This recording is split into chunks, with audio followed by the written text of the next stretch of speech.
Oh no, keep the hat on. Keep the hat on. Pardon? You know what, I was wondering if we were going to get into it on.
All righty.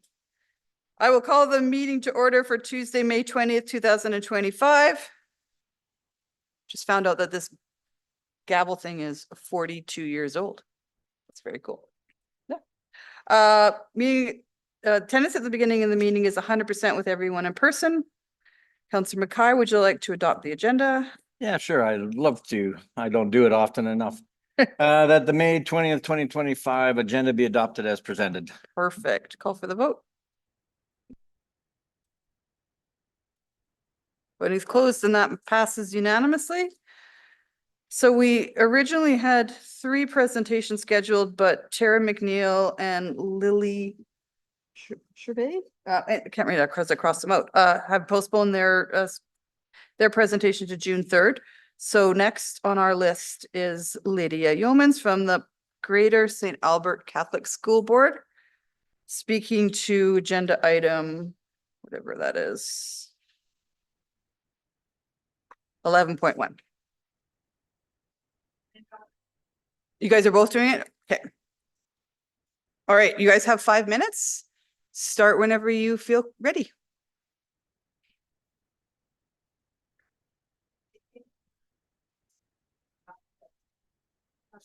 Hold on. Sean's running to start the microphone.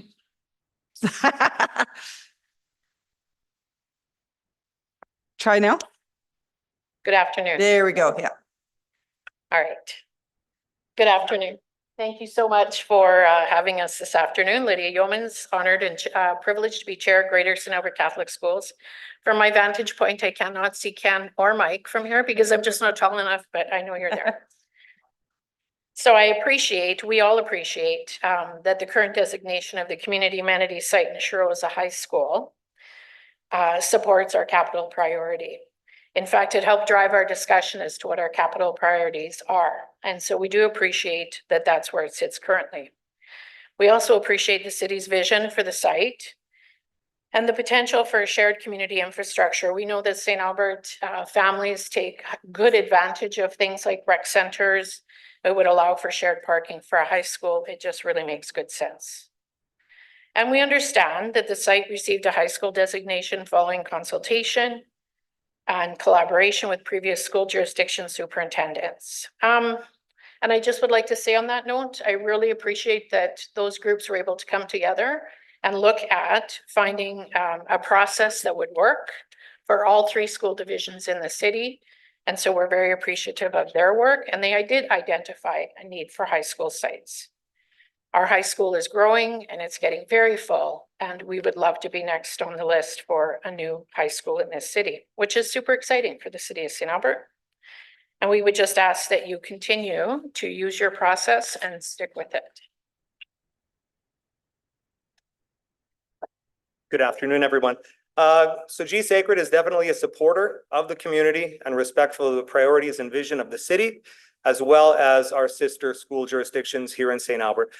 We could not be more pleased that St. Albert Public Schools has been awarded a new K-9 school in Truro. Very pleased for the city and for the division. It's our understanding that they are seeking approximately 10 acres, which are required for the build, which fits perfectly with the 10.01 acre school site in Sherrill. It's our understanding from city administration that the 10.01 acre site is actually more ready to commence construction due to extensive and costly infrastructure required to get the Sherrill High School site ready for construction. And this gets the awarded project started more quickly, which is great for everyone involved. And also we understand that the city's vision, this is again shared by administration, for the 10-acre site is really, as it sits amongst a very heavily residential populated area, is really for a school to serve as a community hub there. And certainly a large K-9 school would absolutely fit that vision. So we think it's an excellent fit. Thank you. We would also like to congratulate St. Albert Public and the city of St. Albert on getting a new K-9 school. It's exciting times for our school divisions and for our city. And our area residents and our families really are excited about that prospect and the prospect of us getting potentially a new high school in Sherrill. Yeah, thank you very much. And again, we believe that by maintaining its vision with the current area structure plan with the community amenity site designated for a high school, all three school jurisdictions, so ourselves, Greater St. Albert Catholic, St. Albert Public, and Conseil Scolaire Centre Nord can achieve their next few forthcoming capital priorities while supporting that vision and minimizing future conflicts over school sites. It's a song and dance here between the two of us. So finally, thank you very much for your consideration for our request, for hearing our brief presentation. And please know that as you take the time to discern what's best for all of our city and our residents, we appreciate the time and effort that you're putting into it, and understanding the needs, not just the wants of all the school divisions in St. Albert. We are a city that thrives because we have such a great education system in our town. And I would like to say that I will apologize in advance that we cannot stay as much as we would love to stay and listen to the debate. We have a very important budget meeting with our board following this, so we'll be racing back to our board office. But happy to answer any questions if you have. I know it's a bit of a repeat performance, so thank you for hearing us again. That's okay. Good song and dance, but here's a piece of advice. Register separately, then you get 10 minutes. Oh, sorry. Oh, we don't need it. Okay, yeah, you finished in lots of time. There's a Appreciate couple that. of questions if you don't mind sticking around for Please. Councillor Broadhead. You can start. Thank you, Madam Mayor. And thank you for your presentations. It's great to see you here.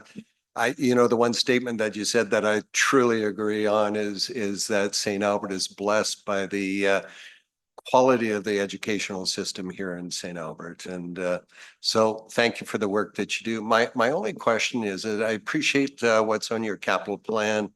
Has the government of Alberta given you any indication as to when funding for a high school may be available? Well, if I had to look in my crystal ball, which is required when talking to the government of Alberta, Fair I enough. would be able to give you a great answer. However, the best answer I can give you is that we are actively engaging with them on a regular basis to advocate for both our top two priorities, which is a school on the smaller site in Riverside and the high school at Sherrill. They feel a little bit, or at least they're giving us the impression that they feel a little bit bad we didn't get a project this time around. So will that carry forward? We were happy to see the Minister of Education has stayed. And we'll see what happens with the Minister of Infrastructure, which are the people that we advocate to. So we are doing our best to make sure that we're bumped as close as we can get to the top. Yeah, please. Sorry, thank you very much. And if I may add just a little something, we're also very pleased that our high school is growing. It was about 600 students a couple of years ago. It's now up around 800. So it's grown very significantly in the past few years, and it's putting some pressure on the space. And we know it had a modernization a little while ago, but it's still a 60-year-old building, and we are seeking a site where we can grow and continue to serve the community and provide opportunities for students that align with the priorities of the Premier and the Minister of Education. Thank you. Fair enough. Thank you for that. And I have two children. One went to Belrose, one went to St. Albert High. So they both had great high school experiences. So thank you. No, can't go wrong. Thank you. So just to, my only question, and I think you just said it, the current St. Albert High School is 60 years old? Belgian. Just about. It was built in 67. Wow. Yeah. Okay, yeah, Wood structure. yeah. Interesting. Oh, Councillor Hughes, go ahead. Thanks. So what's the capacity of St. Albert High? The capacity is right around 1,000 kids, but as we know with many of our school buildings, actual capacity and when it's actually getting to feel full are two different things. So it definitely feels very, very full now, especially as we look to have spaces for career and trades education and those opportunities for students that we want to make sure students can access throughout St. Albert, regardless of what their high school choice may be. So, yeah, and I'm not arguing about that, but I'm trying to figure out, so like when I look at the public school board, like they're refusing kids now to go to Paul Kane because it's at capacity, like every seat has been taken. So what would be the trigger then to ask for another one? So I realize it's gone up by 200 students, but in theory, you have room for another 200 before you would actually say you're full. So how far in advance would you actually be able to get the ear of the government to say that this is an urgent situation? Yeah, well, we're asking that now because if it's at 80% and it's really, kids are crawling over each other in many cases, and they're being fairly creative with how they use existing spaces, because instructional space is instructional space, doesn't necessarily mean classroom spaces per se, by definition. So, I mean, certainly as we have grown and as we continue to grow in that school, certainly we wouldn't be waiting until it's at 100% or 105% to be asking, because we know that these projects take time for approval and for construction and whatnot. So we hope to time things reasonably well where we're not putting intense pressure on our high school before we have a replacement. Right. Okay, thank you. Thank you. That is all the questions. Thank you so again. much. So have fun at budget. Thank you. Thank you. Same to you. Thanks, Steph. All right, we do also have John Allen, the board chair from the St. Albert Public School System, again, speaking on the same agenda item. So John, whenever you're ready.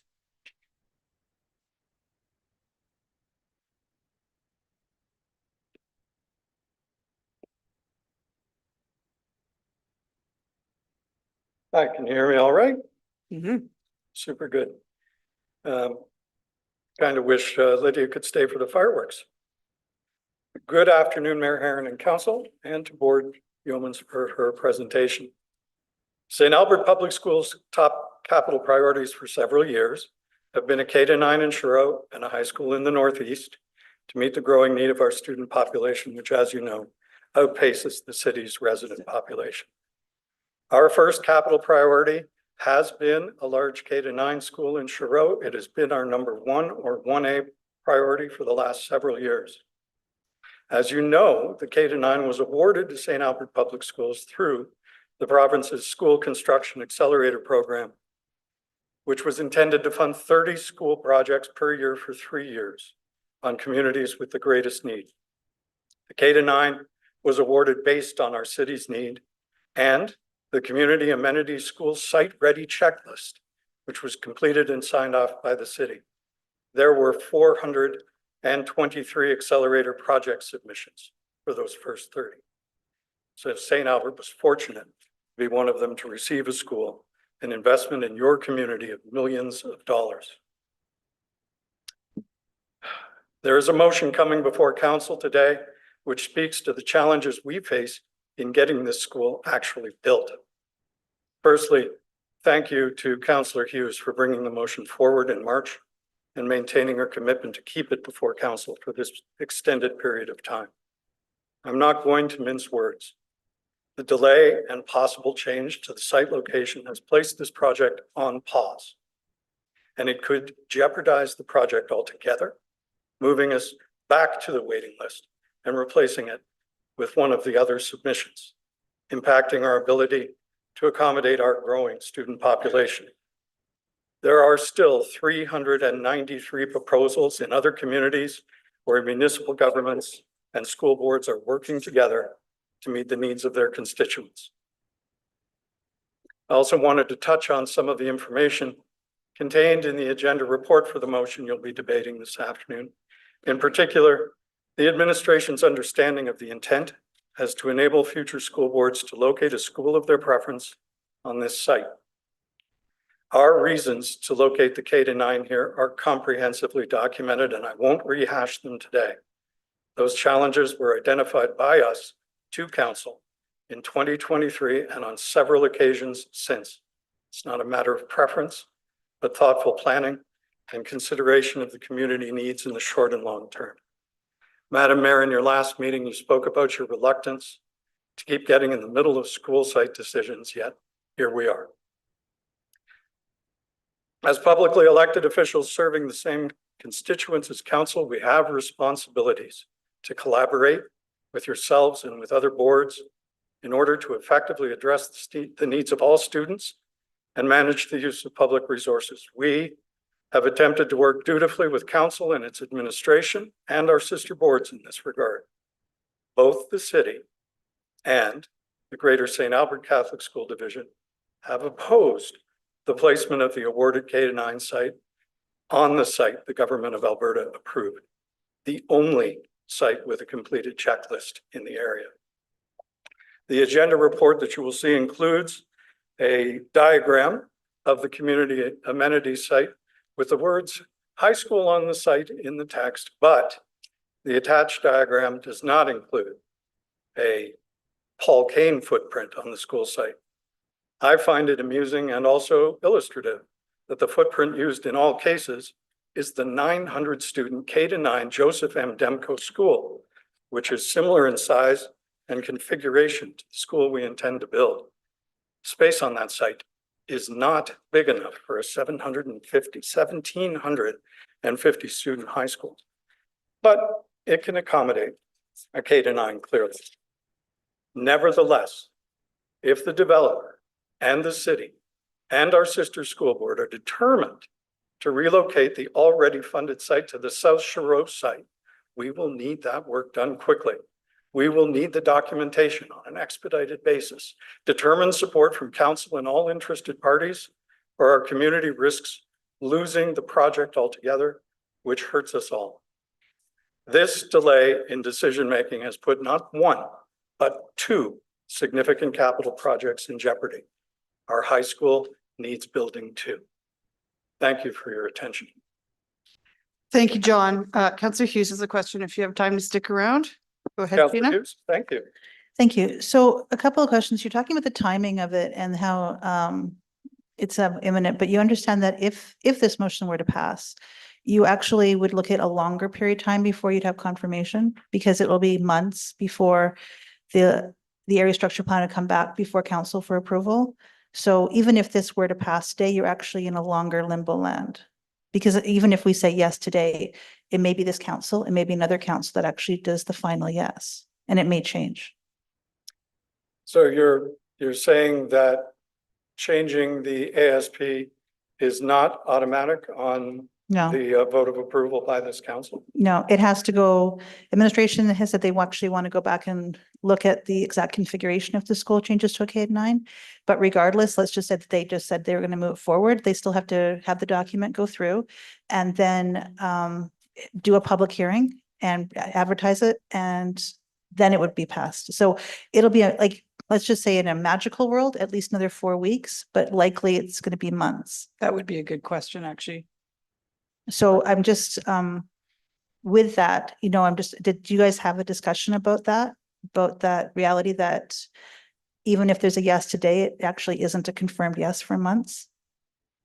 Well, I can't speak to the city's process, but if there's a delay now, I'll remind council that this was brought forward in March for debate and has been delayed 8 or 9 weeks already. So another 4 weeks delay is your delay. it's not a matter of decision of council today. Like even if we wanted to, it has to go to a public hearing. It has to be advertised in advance and then it has to come back. And that's assuming that there was administration provided no further. They just changed the word and said, we're not going to look at anything further. So the delay will, if it does pass, there will be a delay and it could be as late as fall before you actually had confirmation about that. So my concern is if we were to say yes today, that you're talking about how you'd like to have it expedited, but in reality, it could be a 6-month delay to actually have confirmation to the province that the area structure plan has been changed over. Well, understanding that the delay may be inevitable, what I actually said was that if you are determined to relocate that school to the south site, which is a 10-acre site, and where in your own diagrams, the Demco footprint clearly does fit, then we are asking for all the support that you can give us. An expedited process to encourage infrastructure in the Ministry of Education to help us move forward with this as fast as possible. We're here to speak on behalf of the motion because the motion came forward weeks ago. Yeah, I'm not arguing about when we put the motion forward or what was administration's work behind the scenes to try to make sure that we had the best alternatives for council. But regardless, that's just the reality. The other question I had was, again, if this was to pass, right now, we don't have any, there's no paving right to the school site. There's paving to one of the other roads, but to get it to the site, it's apparently it's about a $15 million price tag. And it's not currently in the capital plan to being done. So would it be your expectation that the city were to pave it at $15 million to make it happen at this point? Or would you be comfortable leaving it as a gravel road as access indefinitely? Well, I'd answer that with 2 points. The first is that there are an awful lot of communities in and around this province that rely on gravel roads to get to a site. And in a city that's growing up to that site very quickly, we expect that you'd be paving it in a timely manner. The second thing I would ask was, would you be asking the same question of our sister school division? Should they be awarded a high school site on that site? And I can't speak to whether or not in either situation, council administration would agree to the $15 million price tag. But I just wanted to know if it was in your favor at this point, if there was an expectation that it would be also promptly paved. Well, I suppose I'd say that outside of our responsibility on the school site and for the school, we really can't speak to access to the site, which is determined by the city. Certainly the road as is will handle school buses. Right. Okay. Thank you. Councillor Broadhead also has a question, John. Go ahead, Wes. Thank you, Chair Allen. Appreciate your presentation. I appreciate the debate around the about the amenity site. And we'll get to that. My question to you is really around, I know your priority in the Northeast is around the high school site. And I'm going to ask you the same question I asked the Catholic School Board. Have you been given any indication as to, from the provincial government, where your request lies on your high school? Because I know this is both on your capital plan, right? Yeah, And- it's number 2 on our capital plan. Right. And we're working to get something out of the accelerator for high school in the north. The Northeast is ideal to accommodate that progression of our elementary school students from Erin Ridge and Erin Ridge North and from Jensen Lakes. But to be honest, we're worried about what delay here to our already rewarded school could mean for consideration that we receive for a high school within the Northeast or anywhere that the city decides to prepare a suitable site. So we have that concern. Yeah. What we have not got, and if you ask 62 school boards around the province what the government is planning, you'd get the same answer. The answer is we have no idea. They play it as close to the vest as they can. They tell your school board about 6 or 7 days in advance, and then they announce the sites. There's no indication ahead of the. Well, fair enough. And thank you for that honest response. I want to congratulate you on actually getting the school funded. That everybody in St. Albert ought to be just over the moon about that one. So one way or another, we're going to make this school site available, either one. So congratulations on the school. Thank you for that, but it's old news. I'll only be excited when the thing gets built. Eh? Yeah. Hey, And our case it'll for be in the the, ground in short order, I'm sure. our case for the high school is a little different than our sister school boards. Fair enough. Right? The 3,000 students that are stuffing our high schools need some expansion space. I hear you. Thank you. Counselor Jolly also has a question. Go ahead, Natalie. Thank you. I guess it's a follow-up question to the 3,000 students you just mentioned. Where are Belrose and Paul Kane sitting in terms of enrollment versus capacity? If you'll allow me, I'll defer to my superintendent for that because she'll have the figures at the tip of her tongue. The short answer is 1 full, 1 filling.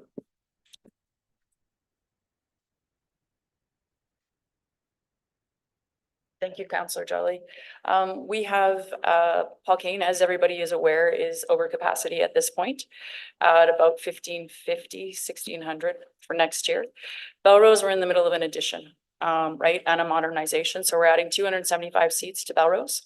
But Belrose is sitting at just over 1,000 kids with the potential of going up to 1,250 next year. So we're going to be very tight on high school space, hence the need for the next high school to come on board.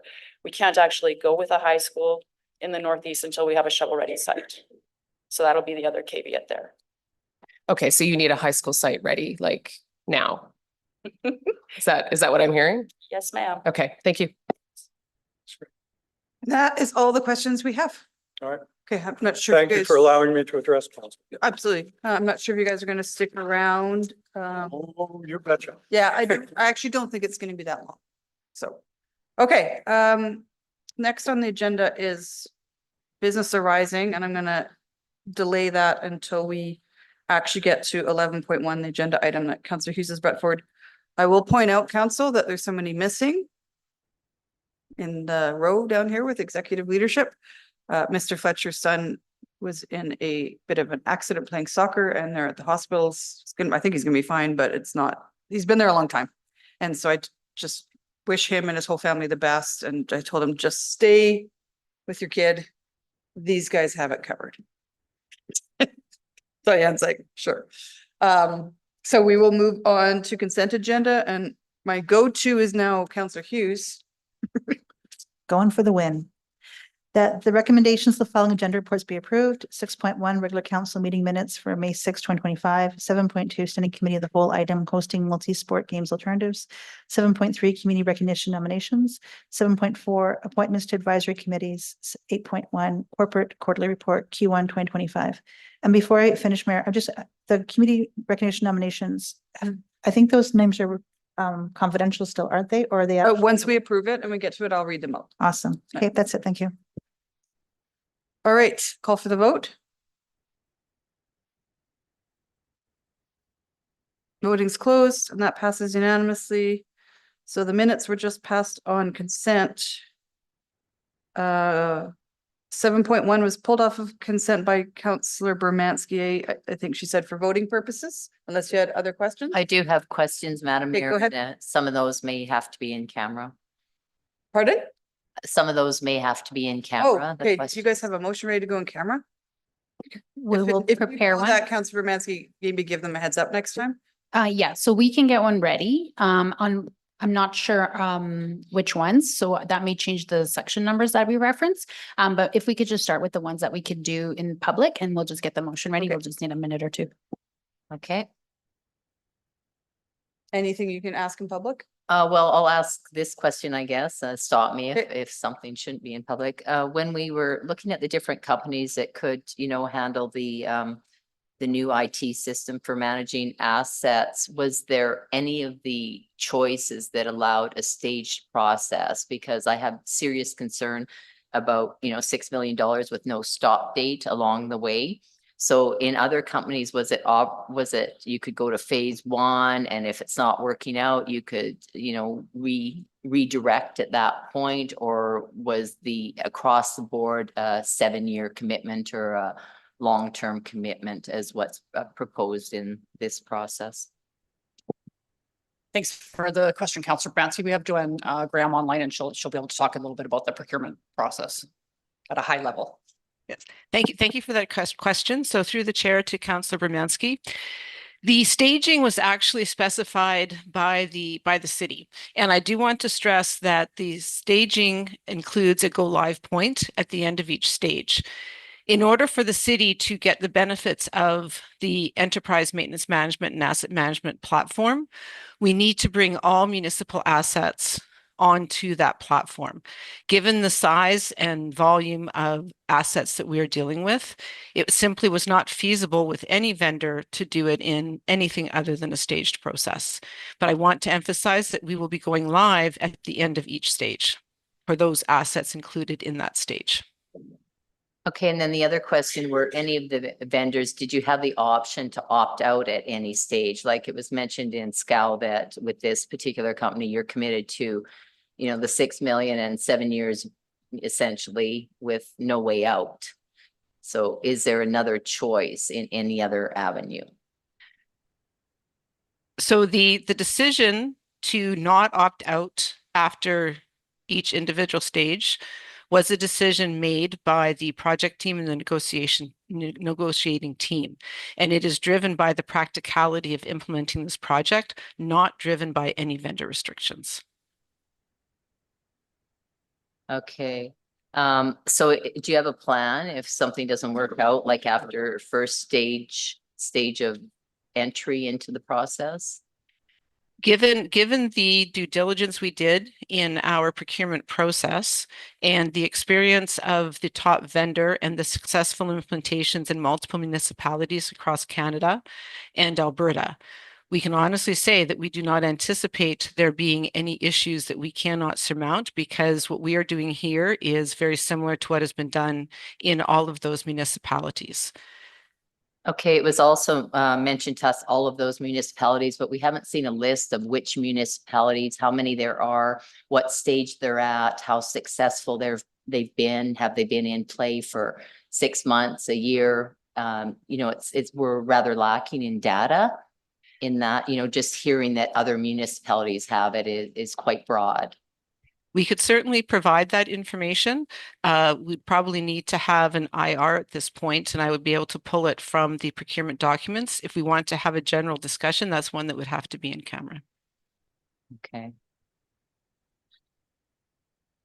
So I think that's an important discussion, just to have details. We really don't have any proof of how anything's working out there, or we haven't seen it. We haven't been provided data.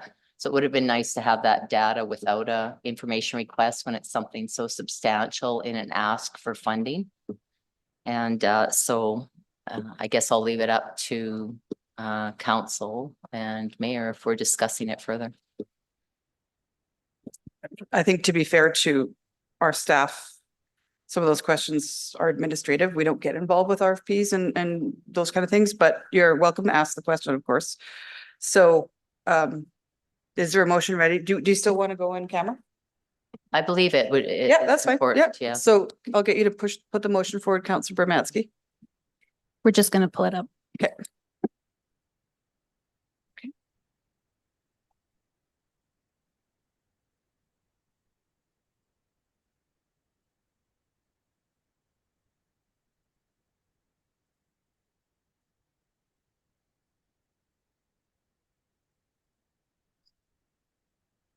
Okay, are we ready? Go ahead whenever you're ready. That council move in camera to have a confidential dialogue with the chief administrative officer pursuant to section 24(1)A and 25(1)C of the Freedom of Information and Protection of Privacy Act. All right. Do you have any comments? We can debate this if you want. I think it's important that we have the full picture to make a educated decision. We don't have all the details of why or what or who. has been involved in this process, and it's just the ask of that many millions of dollars with limited details. I think it's worth the conversation and for clarity in the process, and so we can feel good about our designation of funding such things. Great. Councillor Jolly on debate? Yeah, I'm just going to vote against this because, it's very administrative in nature. Council's not involved in procurement.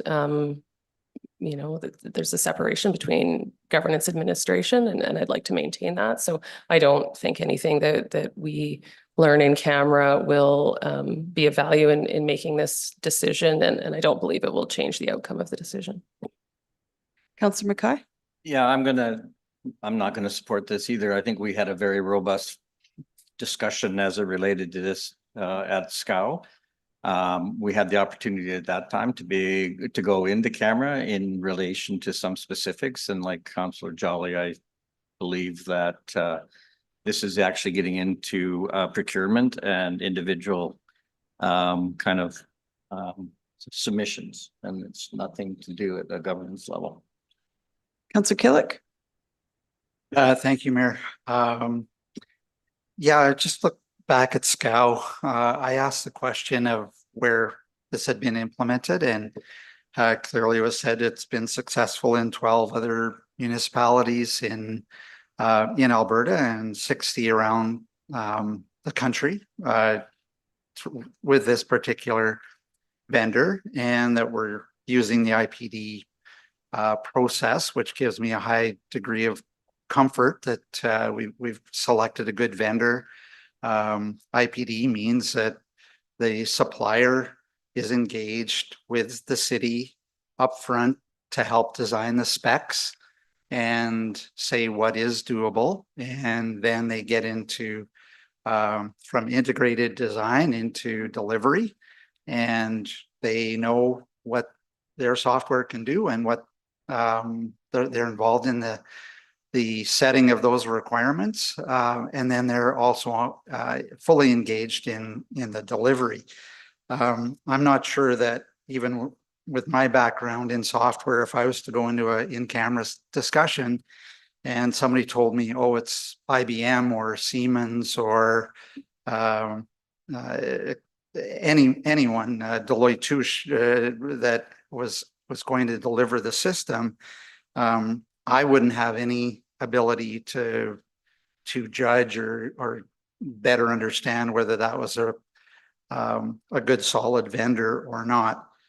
Certainly, it's publicly available on City of Edmonton website that they've got an asset management software in place for almost 20 years. And in fact, they are one of the leading cities or municipalities in the country for asset management. And they've been at it for a long, long time with many, many, many, many more assets than we have to manage. So I'm not sure that, again, knowing a list of names, whether I would have any other ability to say administration's thorough process would come up with any better understanding whether this is at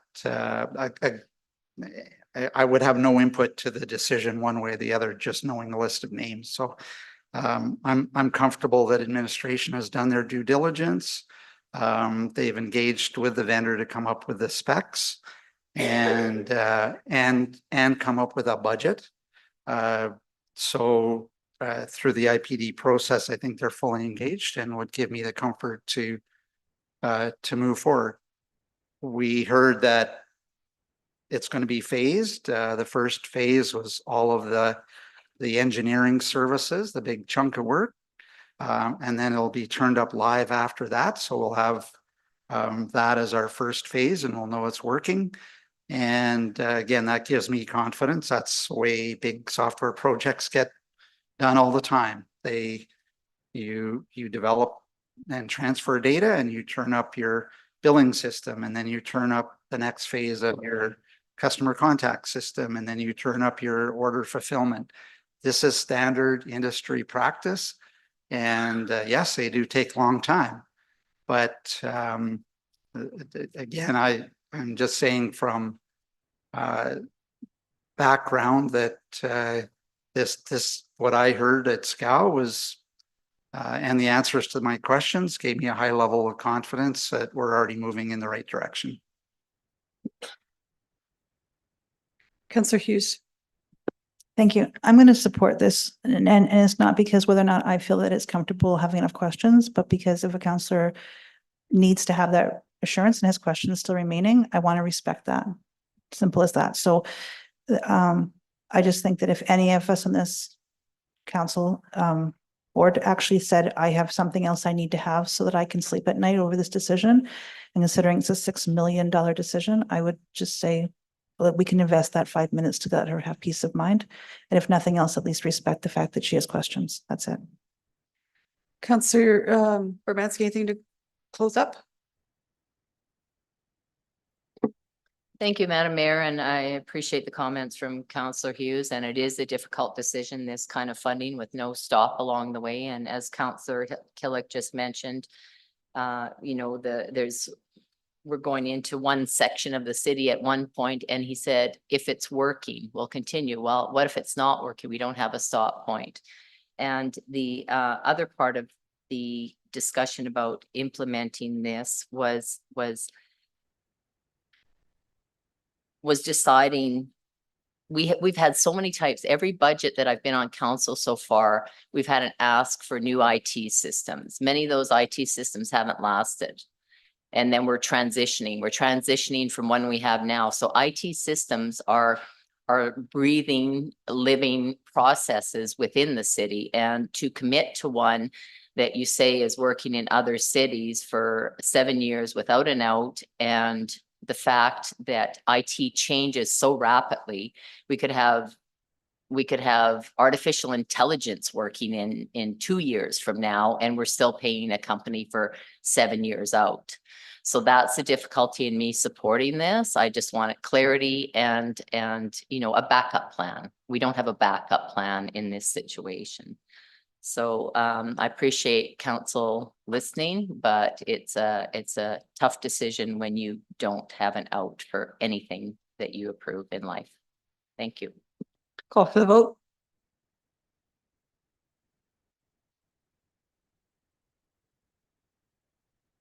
Voting's closed and that motion fails with Councillor Bermansky, Hughes, and Killick in support. That was the most debate we ever had on going in camera. So we're back. We're staying in public. If there's any more questions, I will entertain them. Otherwise, I'll go to Councillor Jolly for the motion. Seeing none, I'll go to you, Natalie. That the revised capital charter, enterprise maintenance management and asset management, ITSV 14 is attached to the agenda report entitled Enterprise Management Maintenance Management Asset Management Update and Budget Request dated May 13, 2025 be approved by council with an increase in budget from 1.4 million to $6,508,400 with the increase of $5,108,400 to be funded from the capital reserve. All right, I'll accept that motion. Any debate comments? No, we already debated this. Seeing no one else, I'll call for the vote. Voting's closed and that motion passes by majority with Councillor Bermansky opposed. Okay. 7.2 was on consent, and the motion that was approved was that administration bid for the 2029 Special Olympics Alberta Summer Games, and that up to 400,000 be committed from the stabilization reserve to be used as funding to plan and implement this event if the bid is successful. Then we also had community recognition nominees was on consent. I'll read the names of, there's 3 categories: citizenship category, arts, music, and culture category, and the environmental stewardship. Let me just get to it. There we go. So under the citizenship category, the following residents of St. Albert are going to be receiving this award. Ed Toop. Sorry, I'm gonna make this bigger. My eyes are killing me.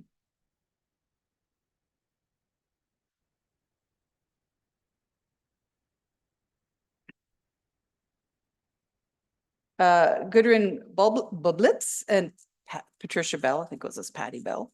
We also have Myrna Fife, under the citizenship. There is, more information on each one of these, but we'll probably talk about it at the actual event. Pamela Forsyth, under citizenship. Terry, Natalie, and Mia Sotart, under citizenship. Cheryl Demont, under citizenship. And I think we are on to arts, music, and culture. We have Tom Ghostkeeper.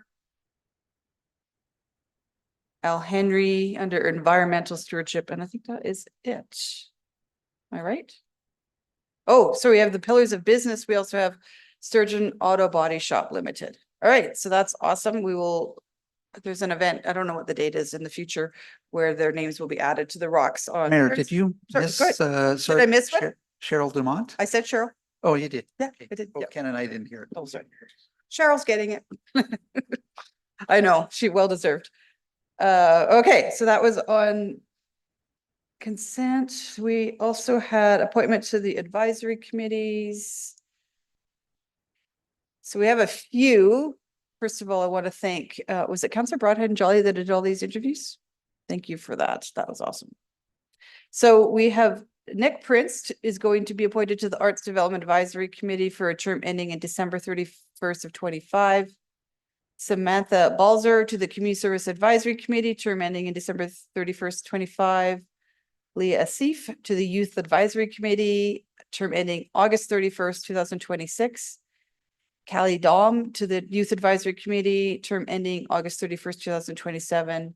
And Kinzo Wilker to the Youth Advisory Committee, term ending in August 31st, 2027. So congratulations to all of those, and thank you again, Councillor Broadhead and Jolie, for doing those interviews. And then we also had the quarterly report was approved on consent, which is essentially just receiving it. Yep. And then the 2024 annual contract consulting report was on consent, but Councillor Bermansky pulled it off for some questions, I assume. So go ahead, Councillor Bermansky. Yes, thank you. And thank you for administration for putting this this forward again. It's helpful to the community and to us to know what spending's on consultants. The one question I had is the top, the information technology, the additional memberships required 69,645. Could you just give me clarification of what that is, please? The additional memberships? Thanks. I will just ask Joanne Graham actually to respond to that question. Thank you for that question. Through the chair to Councillor Bermansky. That is a membership with an organization called Infotech Research Group. They are a research and advisory partner that provides the city with expert, up-to-date research, guidance, and best practices across a range of municipal IT and digital government topics. We utilize them on a very frequent basis to provide research. They also delivers time-saving best practices, tools and templates, expert support, training and workshop and resources that are tailored to managing information technology. So they really act as a resource multiplier for the information technology department and for other areas of the organization. Okay, and have you been doing that for some time in your department, or? Yes, we have. We have been members for 4 years. This year, we have added additional memberships, given the value that we are finding from the membership. Okay, thank you. That's the only question I have. All right, Councillor Cook, you have another question? Go ahead. Yes, thank you, Madam Mayor. Just a general question. On many of our projects, big capital projects, we engage consultants to do engineering work, or a road work project will hire consultants to do the detailed road design and produce all the big schematics and drawings and get the package ready to go for tender. Those consultants, are they part of the capital project, or are they listed? Would they be listed here? And what is kind of the break point or definition point between a consultant that makes it on this list versus engineering consultants or building remediation consultants, all the other kinds of consultants that we use to support big projects. Thank you for the question, Councilor Killick. Yeah, you are correct. So we do use a lot of consultants within our big capital projects. And when we were discussing when this motion was originally put forward to create this list, there was some sort of discussion around that, and that wasn't what was being looked for. It was more for the kind of the one-off consulting pieces as not part of our big capital projects. The engineering and consulting work that happens with our projects are also capitalized as part of the asset as we build it. So it's overall part of that project. So we take the approach of looking at those ones that are sort of more on a little bit more on a one-off basis or a small project basis as opposed to our capital projects. Okay, thank you. All right, Councillor Hughes also has a question.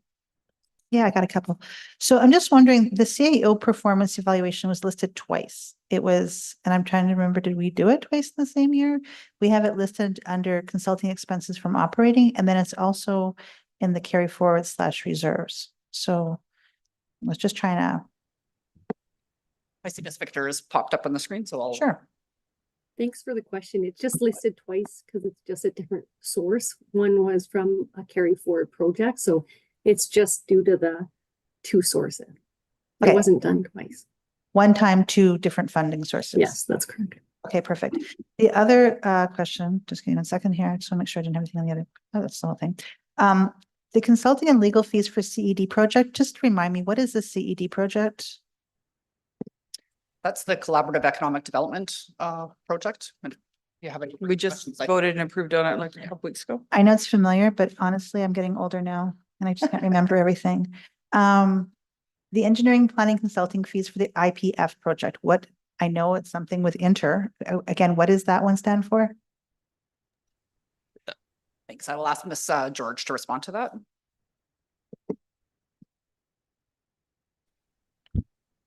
Sorry, Councillor Hughes, can you repeat that? I couldn't find where IPF is written on this paper. Sorry, guys, this one's mine. I think it's the intermunicipal planning framework with City of Edmonton. Okay. I thought it was something like that, but you never know. There's so many acronyms out there, so that's okay. The other one is CRISP. It says it's a regional organization that we're involved with, but I don't know what that stands for either. Is it traffic? That's what Ken thinks. Yes, it is. And Ms. George, if you wanted to expand on that. I probably have to confirm this with Dean, but I think it's Capital Region Investment. Did I get that right? Go ahead. Close, you were right, was right on the tip of the tongue. It's Capital Region Integrated Safety Partnership. Okay, so with that, it says, because this isn't for the annual fee, this is for a consultant. So is it that we all contributed towards a consultant from the region? Is that what the intention was? That's correct. Sorry, through you, Madam Mayor. Essentially what happens is we pay a membership as a member of the jurisdictions of the Edmonton region. And what happens is we kind of in kind take turns with the Strathcona in doing the financial oversight for the CRISP group. So it's us paying as a member, and then actually the CRISP account is CRISP funds. It's not a City of St. Albert funds alone. It's their actual account that we do the financials for them. And then we take turns every about 3 to 5 years. We transition with Strathcona and take turns in regards to the management of the financials for CRISP. Okay, so is it that it didn't really come directly from the city then? It came just because it's on our books because we're managing it? Is that more accurate? That's correct, yeah. And the cost is the consultant that does the administration work and helps the CRISP organization, the board and whatnot, address a few items. Okay, perfect. Thank you. I just wanted that clarity. That's all I have, Mayor. That's all good. Anyone want to make this motion? This is just an information. Councillor Bermansky? Oh, it's just for information. Sorry, it's the annual report. So no need needs, thank you, Councillor Bermansky anyway. All right. We are now on to 8.3, the quarterly policing update. And I know Dwayne's been anxiously waiting.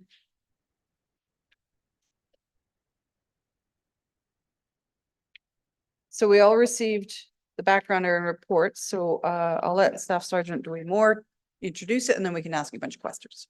Sounds good. Thank you. Good afternoon, Madam Mayor and Council, and thank you very much for providing me with this time to present the fourth quarter policing report to you today.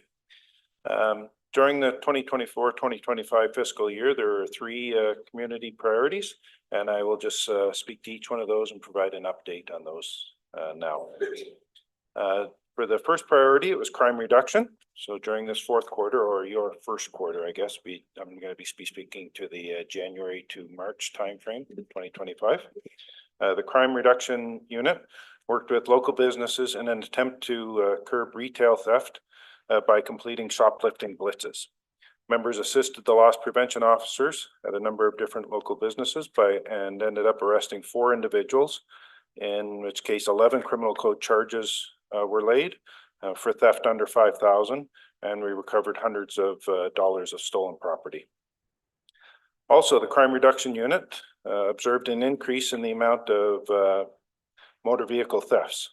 The crime reduction unit worked with the K Division, the RCMP Division of Alberta, for auto theft to acquire an asset, also known as a bait vehicle, to assist in identifying those engaged in the theft of motor vehicles in the St. Albert area.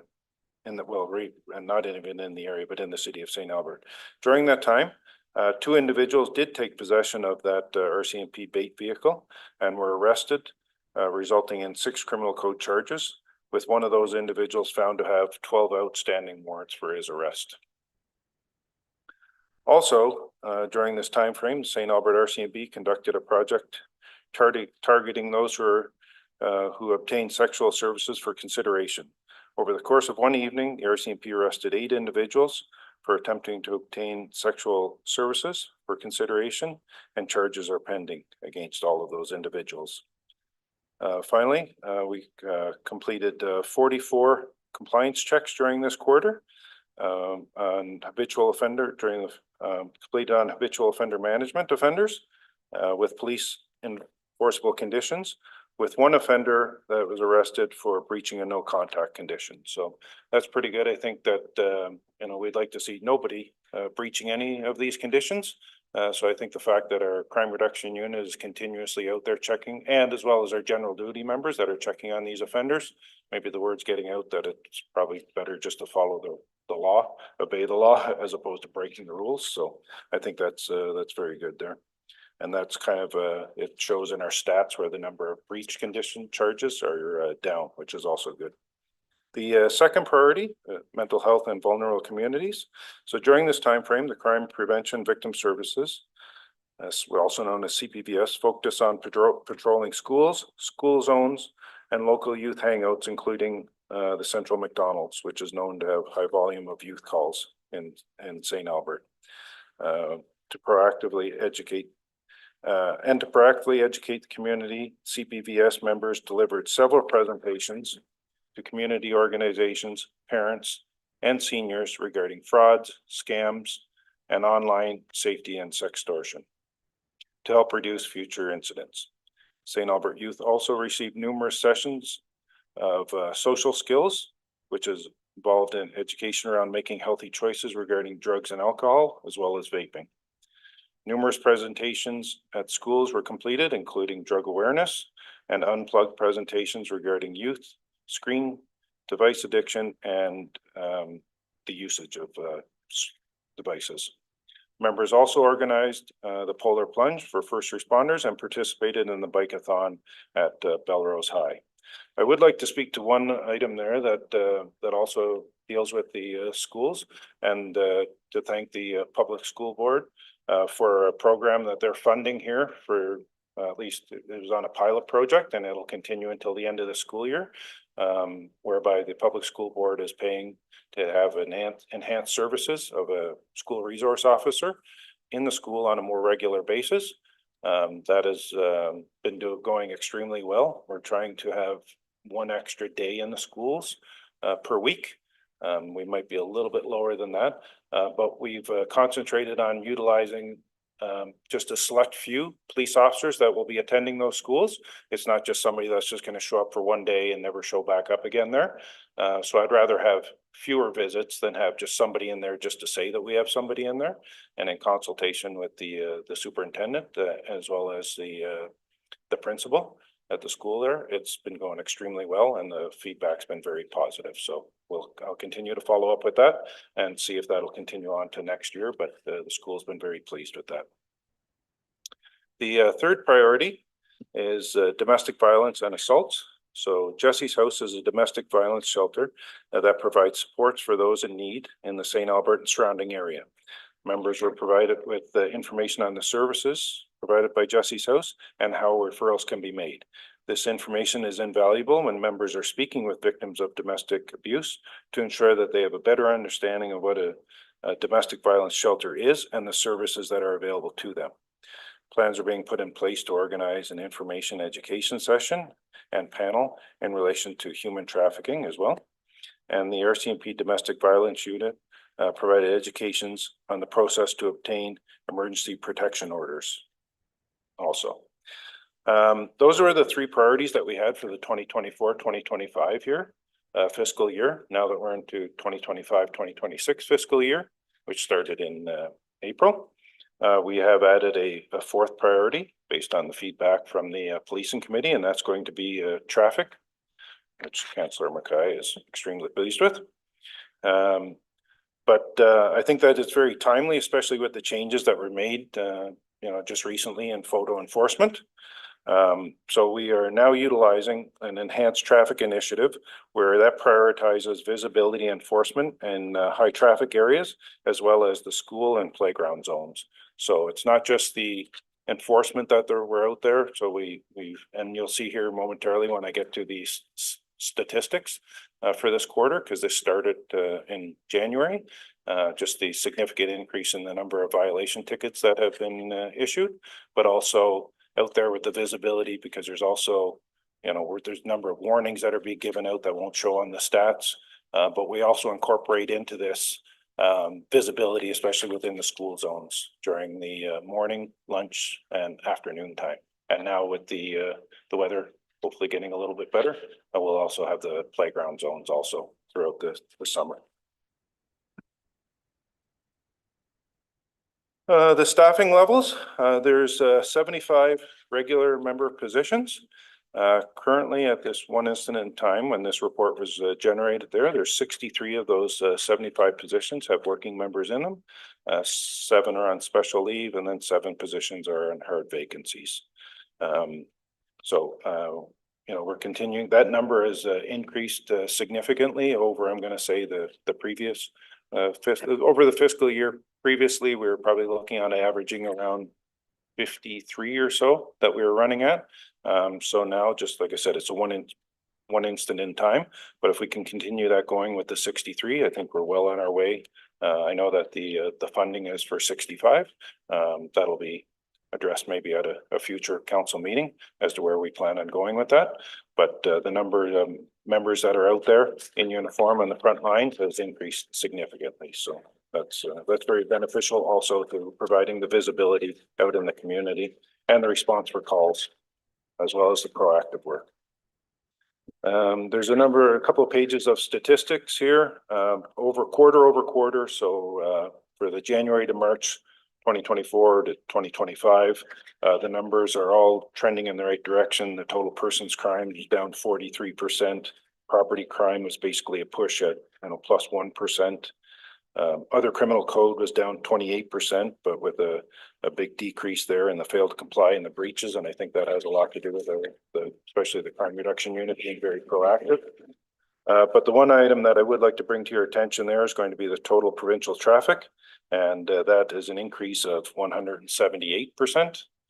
So we're going from 730 violation tickets to over 2,000 during that same time frame. And like I said, I would attribute a lot of that to, well, 2 things. One is going to be that enhanced funding that we've been provided through the city, which is basically being reimbursed through the violation ticket. So at a minimum, it's a push and no cost to the city. But with the revenue that's being generated now that we don't have the revenue from the traffic the traffic enforcement there, automated enforcement, that money now can be utilized for safety initiatives within the city of St. Albert as well. So that's very beneficial.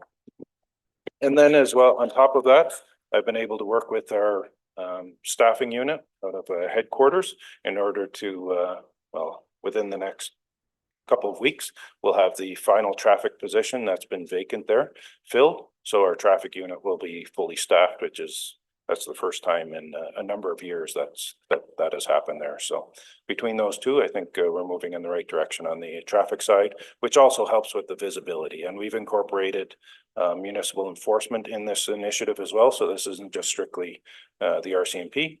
It's also municipal enforcement members are involved in this initiative. So that's my presentation. Okay, I see a couple of questions. Councillor Mackay is going to kick us off. Yeah, thank you for your presentation. I appreciate it, but I also wanted to, in part of my question, just make a comment, because also in attendance today, we have Mr. Paul Specht, who is our current chair of the policing committee, and we also has Crimson Summers, who is also a member of our policing committee. So I just wanted to make sure we acknowledge their attendance today, and that they're an important role. And I also wanted to bring, we went recently at our last police committee meeting, we went to the Real-Time Operations Center. It was hosted by K Division, but facilitated by Staff Sergeant Moore. So it was extraordinarily interesting, even for an old police officer like myself, who was on the fringe edge of it as it was being developed. But it's really, it's incredible to see. And I don't know whether we can maybe have the opportunity to have council go. I don't know what our timing is, but it certainly was extremely valuable. And even I learned a little bit that day.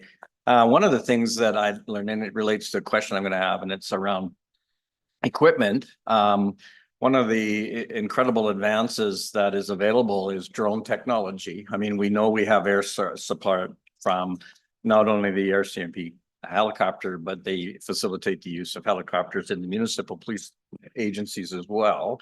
But the drones have really become a very vital and useful tool for not only law enforcement, but the whole spectrum as it relates to policing. You know, the search and rescue, they can be at a scene much faster, and the way they're deployed is an interesting model. That is because it actually it's accessible through the Real-Time Operations Center in downtown Edmonton. But it's in relation to procurement of that. Do we advocate for that, or is that something internally just for the detachment to then put forward, and then, or do we get in line, or is there a way to, I mean, first of all, would it be a benefit into our community? I mean, we are close to air support, but it would be something we could have access to immediately. I'm just wondering whether or not you see a need for it, and whether or not how we go about advocating for the procurement of a tool like that. Yeah, thank you for bringing that up. I see that there's a significant benefit to accessing the drone technology. It's an emerging technology that the RCMP is getting involved in here, but it is coming online very quickly. I have been advocating for that since I arrived. It's just part of it has to do with procurement.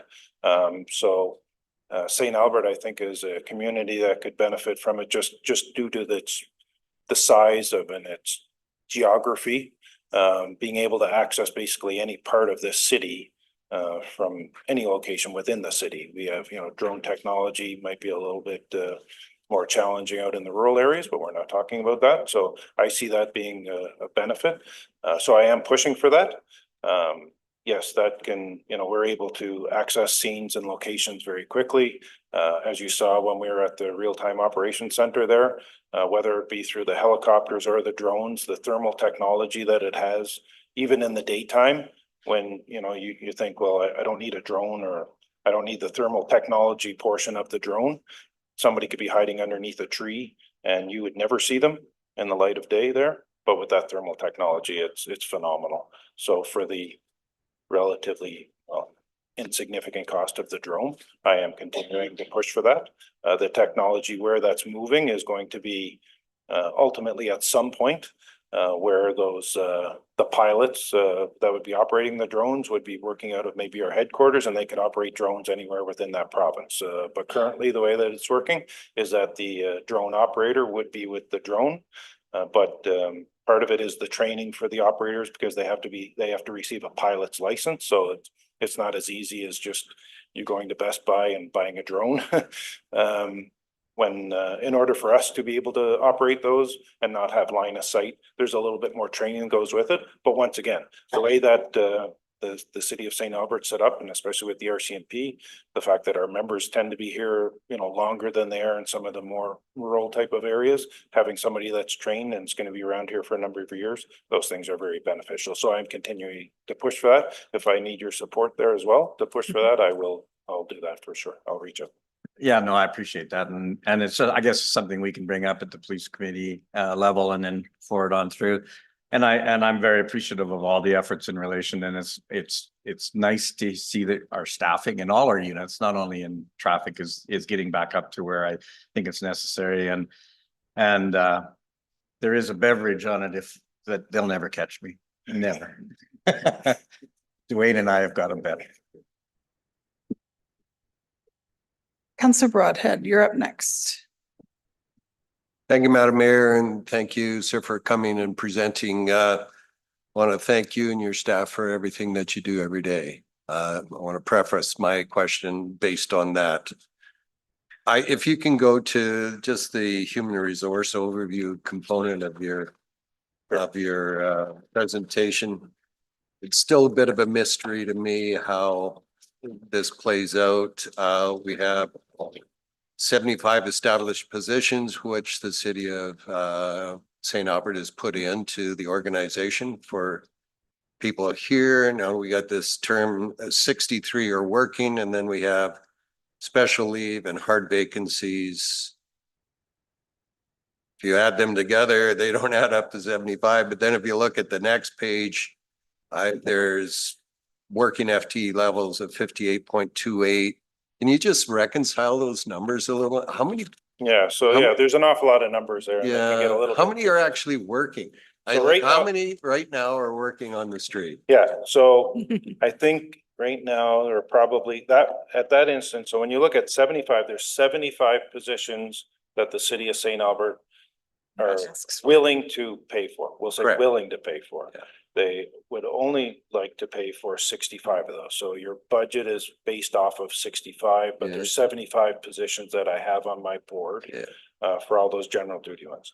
The 7 special leave that's kind of broken down there, where they talk about like 3 are on medical, 2 on parental, 1 is on a graduated return to work, and 1 is on leave without pay. So what'll happen with those 7 on special leave, they are not getting charged directly to the city of St. Albert. They fall under another line item under administrative, I think is what it is. And basically those sick leaves or the special leaves are kind of shared. The cost is shared across everybody within the province. So you'll see that on your budget as another line item, but it's significantly less than what the cost of a member is. So I got to tell you, unless the question isn't about the money that we pay, it's about whether or not we actually are getting the service that we want for our community. yeah. So you have 70. Okay, so we'll just break it down that way. So you have 75 positions. Ultimately, right now, what the city of St. Albert has indicated is that they are only funding. What they would like to fund is for 65. So I do what I can to try and get to that number of 65. At that one instant in time here, I've gotten that number up to 63. So that's where you see the 63. There's going to be people that I'm going to have positions that are vacant, that, somebody just transferred out. Well, I don't have somebody in that immediately because somebody left and I have to work towards trying to fill that. And then you're going to have those special leaves. So really what you're looking at, all of that is just administrative type of stuff. We're trying to get to that number of 65, and I was able to get that up right now, like as of, I guess, a few weeks ago, to 63. That's where we're at, 63. When you look at, but that's just one instant in time. If you look at when they talk about the fiscal year to date and that information where it's 58, now it's taking over the period of the fiscal year for the whole year. On average, what the city would be paying for is going to be 58 positions, because that number is going to fluctuate. I'm going to go up to 63. I could be down to 52. I could, whatever that happens to be. So that they just look at it on the numbers so that you could see that the average would be 58. A year prior to that, I think we were at around 52. Okay. So on this date, if I read this correctly, I'm not looking at actually 49 officers here at the detachment. 63 working, but 7 are on special leave and 7 hard vacancies. Yep, That's- 63 are working. The other ones there, 7 are vacant. They basically double what we would refer to double bunked. So we might have, that's why your number is greater than 75, because if you look at that total number was going to be 77. Yeah. So. So it's we not have those 63 minus 14. Is that No. is that what no. you're getting at, Well, Councilor? that's what it looks like. to me, Yeah. But I don't know. No, there's working is 63. Those Oh, other ones okay. there are just extra. So that's why the number should work out to 75, but actually it's going to be 77, which doesn't have an effect on any budgetary issue. Okay. It's just going to be sometimes we'll double bunk somebody that in anticipation of that person leaving, we already put a second person in it, but the other one isn't there. So we still have to count for 2 people in one position. So the long and the short of it is you have 63. Okay. Okay. That's it. And do you I mind- hope that. Yeah, go. So the hard vacancies.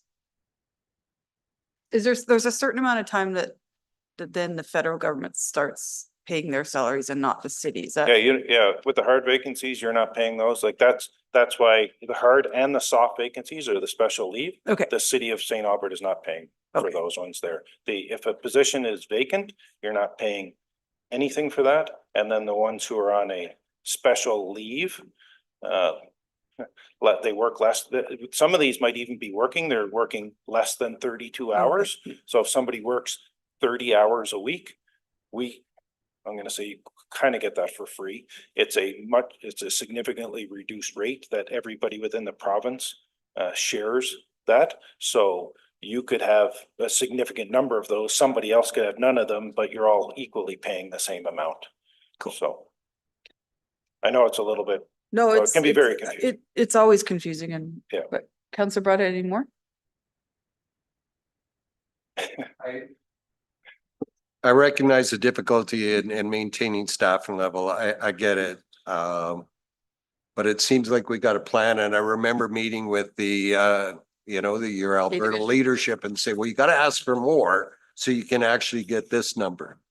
Well, we asked for more and often we're not even at that number. So 65, when last year, when we went through and we asked for those extra and you created those extra 5 positions, at that point in time, I believe, I could be mistaken, I'll be maybe off by 1 or 2 plus or minus, but I'm gonna say the number was about, we had working at that time 52.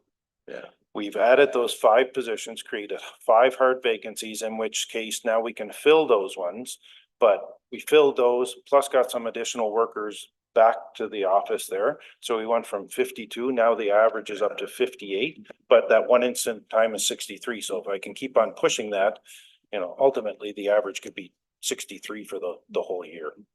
But there's always going to be, no matter whether it's the police or I'm sure any other, I appreciate that. division of it. Hence why I started my questioning around being thankful for what you do. Yeah.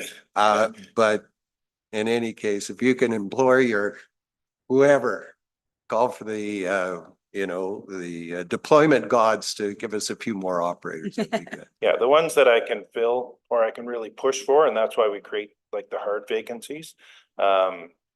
Those are the ones that I can push for because there's nobody in that.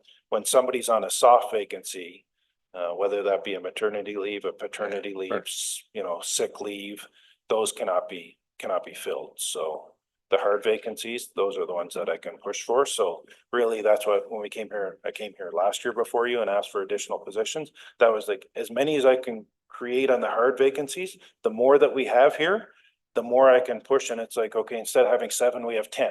Well, now I can really push back on my staffing unit to say, like, the city of St. Albert has 10 vacancies. I need people here. And even though there's people that are going to be transferring in and they want to come to the Edmonton area, then I can really push for those to be coming to St. Albert and not maybe one of the other locations in the Edmonton area. Fair enough. Thanks. Okay. So we ask for 75, we budget for 65. But 63 is the point in time and it's fluctuated, and so if we don't and this may be what you're gonna ask, if we don't have the 65, then their salaries get put in a reserve for if we go over? That's actually, That was- no, my question builds on that, and my question will be to administration as to why are we only, Okay, why 60? So give you a heads up, why Okay. 65? Why not 70 or 75? okay. Let me go to Councilor Mansky real quick and then I'll come back to you. Thank you to the mayor. Thank you for presenting again and taking good care in our city.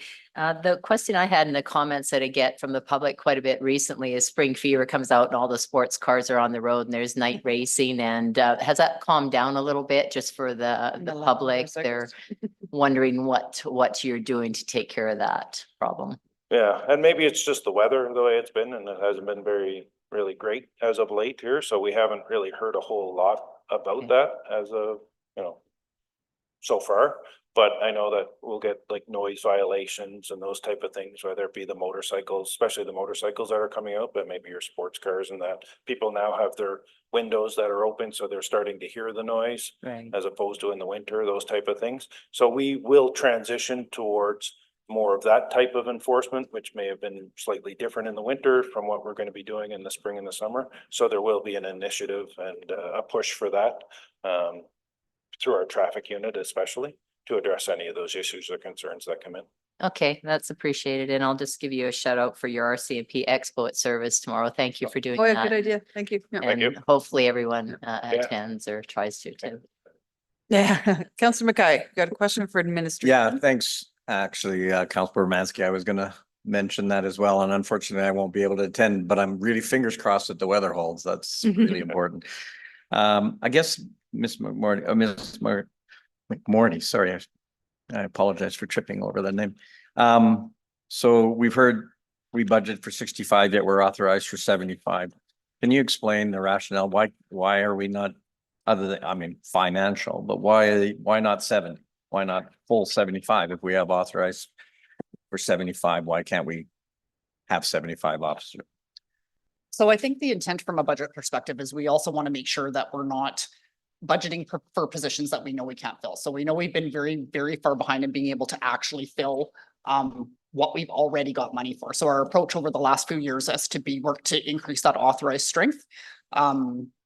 Again, to create those hard vacancies to see if we can get closer to 65. So as we get closer to 65 and we're getting success in filling those positions, then we would probably be looking towards bringing forward extra new budgeted positions, which will also then require an increase in that authorized strength. So we always have to sort of keep that authorized strength a significant amount higher, at least at this point, until the policing landscape in the country changes, so that we can kind of maintain that. But because we haven't even gotten close to that 65, really what ends up happening is then that money would end up just going into surplus at the end of the year. So as we start getting closer and are more successful at filling those positions, then we'd be looking to bring that forward as part of a budget ask. All right, fair enough. I understand that. And thanks for that last little bit, actually, because I mean, I'm just saying if we can say we're actually budgeting for 70, then I mean, that gives us a target, and you've heard the delay that we have in backfilling positions. So I mean, it's kind of a, sorry for the analogy, a chicken and egg kind of a problem, because yeah, if we budget for 70, we don't get it, then yes, you're right, we have to put that into surplus. But if we don't let the RCMP plan to start to staff up to 70, we're always going to be chasing a number. And it would be nice to actually have the number that we're actually supposed to have in the community, recognizing that there's a cost, but I mean, there's also the benefits to the community in relation to enhanced safety. All right, I see no more questions. Thank you for coming. And is there a motion on this? No, it's just I didn't think so, informational. yeah. Appreciate it, and go see if you can get back the baseball equipment that was taken this weekend. Will do. Okay, thank you very much. Thank you. Council, I have a request of you all. The next thing on our agenda is civic and external agencies, and then after that is the community amenity site motion by Councilor Hughes. Are you okay if I flip those? Because the school board's sitting here waiting. They might want it. Are you guys okay with that? Okay, let's go to if you're ready, Councilor Hughes. Okay. So let's do 11.1, the community amenities school site or school area structure plan. So I'll get you to read it in and then we can open up for questions. That administration prepare for council's consideration an amendment to the St. Albert West Area Structure Plan to replace the words high school with school for the community amenities school site. Alrighty. Okay, before I accept that, we'll open her up. So is there any questions on Councillor Hughes's motion? You do? Okay, go ahead. Okay, I'm gonna look at you, Adrian, because this is planning stuff.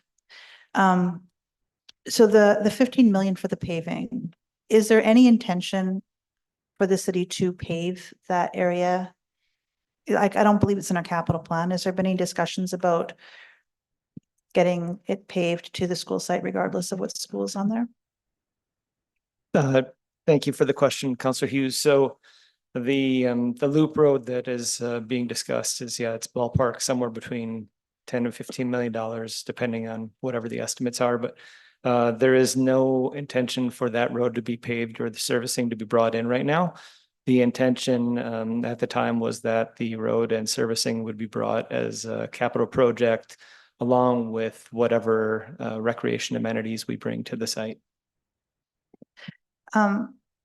The other question I had a couple just generally about the community amenities going on here too. When I looked at the background, there's one thing that I just had a difficult time with, which was that said that if it goes from a high school to a regular school, that we have to make sure there's not an overall deficit in parking, and to align it could result in a lost outdoor or indoor amenity. So I'm trying to figure out if we didn't just leave the school site as is and just say it's now a K to 9, this is the entire plot, and the part that isn't actually school will go back to the city and be a park-esque area. Why couldn't we just have an oversized parking lot and then just leave it? Like, why do we actually, maybe I'm looking at you, Christina, I'm looking at you, but I'm looking all over right now. I think I might why go couldn't to we you, just leave Adrian. it and then Like, just get you to answer this? yeah, and why couldn't we just leave it and then just worry about any changes after the school has actually been planted on the ground, as in just converting the rest of it to park, for example?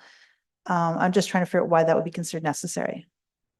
Sure. So I'll maybe give it a shot, and then if Miss Peter or Miss Pudlubney want to chime in, they're more than welcome. Basically, the idea with the site plan as is that we utilize the kind of, I guess, mutually beneficial hours of operation of the school versus the amenities. So we know that a high school has peak parking from 8 until 3, and we know that our recreation amenities generally are peak parking in the evenings and weekends. So we were able to have a smaller parking lot for the site because we were relying on utilizing that parking for both purposes. If we removed the high school site and went to a school site, to your point, we would just have kind of an inefficient land use where we would be creating a large parking space. And then if and when we create another high school, that means in the city, we're going to pave another several acres of land for parking. So there's a net loss for other uses in the city if we remove that site and just have a larger parking area for a smaller or lower grade school. If we still need that parking space for the amenities anyway, like we need the parking space regardless of the school. You need the parking for the amenities if you need the parking for the amenities. So I understand that you'd say it might be an oversized parking lot for a school, but because we're doing a dual purpose here, obviously the larger need is what determines the size of the parking lot, and that would be the same regardless.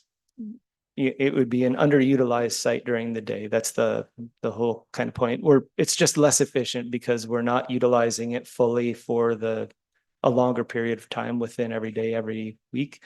It would be a more underutilized parking lot. You would have a lot of blank space during the days, during the week. Okay, but I mean, we have blank spaces during parks any week. If we have parking lots that are paved, there's going to be blank spaces. There's blank places in Service Place every day. I mean, there's blank spaces. So, but we just have to make sure the parking meets the needs. So I guess I'm just letting you know. It seems challenging to. There's many arguments in here you had, which I consider valid, but that one I just had a bit of a time trying to wrap my head around that fact. I think the point is if we put a high school on a different site, so that piece of land would then be gobbled up with parking that we would not normally require because it was efficiently used at the community amenities. But we're gonna need that parking, you're saying, for amenities either way, right? Or would it be? Yes, so you need the parking that was proposed on the site plan, on the community amenities. That will be needed for the functionality of the site. And what I'm just saying is that if we don't site a high school there, then we are going to need to build more parking somewhere else, and we will have a less efficient use of that parking during the day on the community amenity site. When you say more parking somewhere else, you meant for a high school? If a high school is built, we'll need to build additional parking. So somewhere else will be an additional several acres of parking that would otherwise not have to occur. And who pays for the parking? We pay for it or they pay for it? I believe, Province, right? yeah, I believe that that's part of the province. So if the province would pay for less parking for a K-9, but we need the same size, then we'd actually have to incur additional costs for us to make up that parking lot. Would that be fair? That sounds about right. Could you say it again? Okay, so if you have a high school and the province is going to pay for 100 sites for a high school, and we're not paying for that parking lot, you're saying the province is. But if we go to a K-9, let's say we only need 60 sites for a K-9, so then they would basically fund 60 sites. They wouldn't fund the full 100 sites that we'd need for the full amenity site, because they're only going to provide for a school, not provide for our needs as well. Yeah, I think that's correct. So the province will pay for whatever they need for the functionality of their school, and they have an assumption of the number of staff, the number of visitor parking spaces, et cetera. Danielle has her hand up. Is it on the parking, Danielle? Yeah, I just wanted to also provide one note of clarity for council. Thanks, Councillor Hughes, for the question.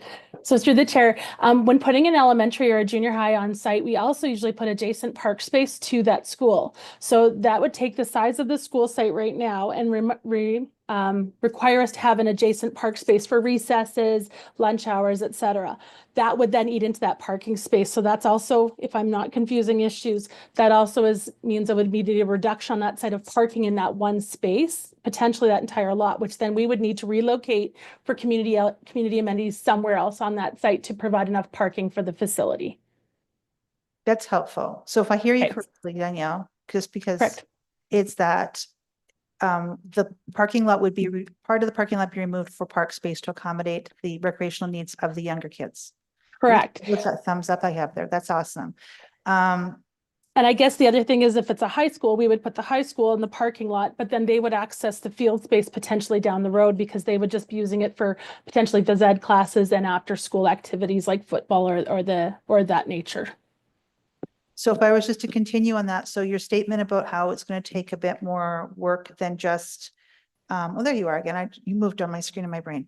The fact that if it was approved, that then it cannot just simply be rubber stamped from high school to school because of this reconfiguration to accommodate the needs of younger children. Correct. So that is the premise of needing to reconfigure the site. And when we mentioned we'd have to do some site reconfiguration, I think that's the premise behind this all is we based it on a high school and to Mr. Slat's point, that shared parking with a high school. However, if it no longer becomes a high school and is now an elementary or junior high and requires the adjacent park space, we then have to reconfigure the community amenity site, which could potentially result in the loss of an amenity indoors or outdoors in order to accommodate for parking for that facility. And I don't know who I'm going to look at here. I got so many choices, so many pretty faces. But how long would we anticipate? I'm going to look at you, Christina, because it's probably going to be your area. How long would it be for us? Let's just say this motion passes today. What is a reasonable expectation for us to be able to get the site reconfigured to bring it up to council for approval? All right, I'm going to just through the chair, I'm going to speak to the area structure plan process because that was brought up earlier. Right. In questions. Is it 4 weeks? It takes approximately, I'm going to I'll break it down.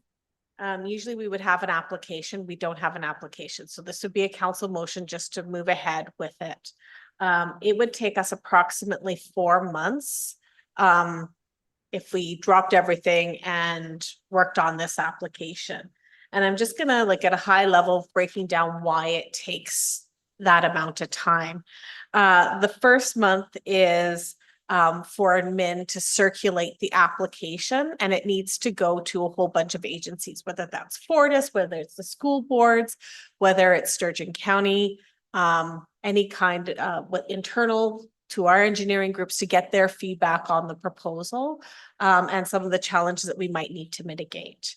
Then we've got 1 month for our planning staff to incorporate all of those comments and make the recommendations and changes so that we're ensuring that we've captured that wholesome discussion and make sure that we've got language developed within the area structure plan to move forward. Sometimes it also might mean that we need additional studies.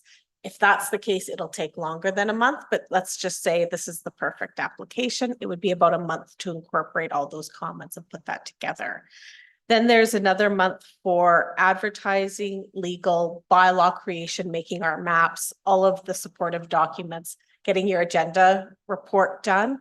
And then it's approximately another month for us to circulate to executive leadership, to have it posted on our website, because we have website requirements for area structure plans so that it doesn't show up 2 days before it goes for the public hearing. So that's approximately another month as well. So that's why it takes about 4 months. This is regulated through the province. This is a requirement that we have to follow. So all things being perfect, 4 months, we often say 4 to 6 months, because that gives us a little bit of flexibility to deal with some of the challenges that the application we have.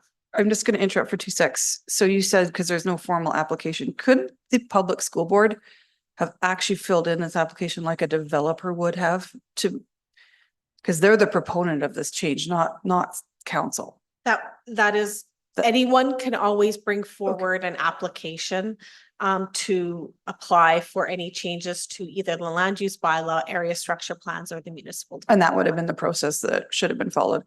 And real quick, MDP amendments. This is too high level for MDP, isn't it? Okay. At this stage, it would be an amendment to the St. Albert West area structure plan, and then also a change to the neighborhood plan as well that governs this area, which is the Shiro neighborhood plan. Oh, right. Okay. So 2 plans. Okay. Okay, 2 Sorry, more. Councillor Hughes, keep going. No, I'm glad it's okay. Things come to our brain and we got to call them out when we think of them or they fly away. 2 more questions. So your timeline you had there did not involve actually reconfiguring the map to accommodate so would that still be done, I guess, in the 4 to 6 month range, because you'd be changing potential park and other things? Oh, so the actual site plan? Well, like if the site plan, my understanding is that to accommodate the park and then and figuring out how else, this could involve a bit more moving Tetris things on the map, and that was not mentioned in your timeline. Through the chair, that does not include changes to the community amenities site plan, because these are higher level documents that would then inform, the changes would then inform the community amenities site. And then Danielle and her team would go back, kind of reconfigure the whole site based on the fact that it would now be a non-high school site. It would change. Okay. And then you'd go for. So 4 months for the area structure plan, neighborhood structure plan, and then subsequent to that, a redevelopment of the site plan. Yes. Okay. So we. And through the chair to Councillor Hughes, just to provide the information, we'd need probably about 8 weeks to do the reconcepting, because we already have a base of information to start with. Through our consultant, we did confirm probably about 2 months. And there would be some additional cost, which we still do have money in the charter open, but it would have additional cost for us to do some reconcepting as well. So I'm going to play another what if game. So don't go anywhere, Danielle. I'm looking at you. Is that, again, if this motion were to pass, because there's going to be a reconfiguration, council may or may not like the new site plan. So would there be an intention to bring it back to council before you went forward for the public hearing to make sure that we were even on board? Or this is a big what if, but I guess what are we thinking if this passes for the next steps? Because the last thing I'd want to do is have you guys change it, and then it comes before council of the day, could be next council, and they say, I don't like this plan. And then it's a no. Through the chair, perhaps I'll go first in answering that. This would not be necessary from the two different processes. So the public hearing process through the area structure plan would be independent from the site concept plan.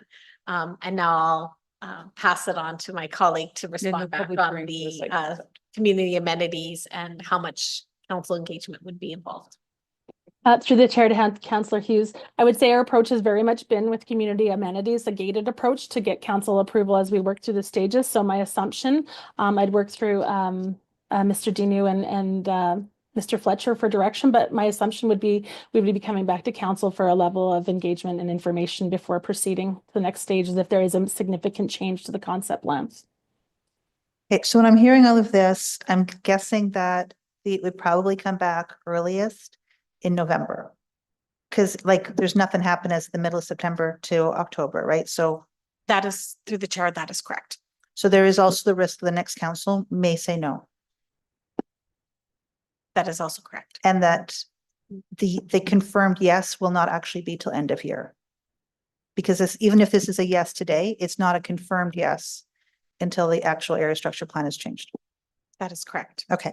The other question I had is the South Shore Road delay. So let's say that this does not pass now and that the school board would prefer to have the South Shore Road.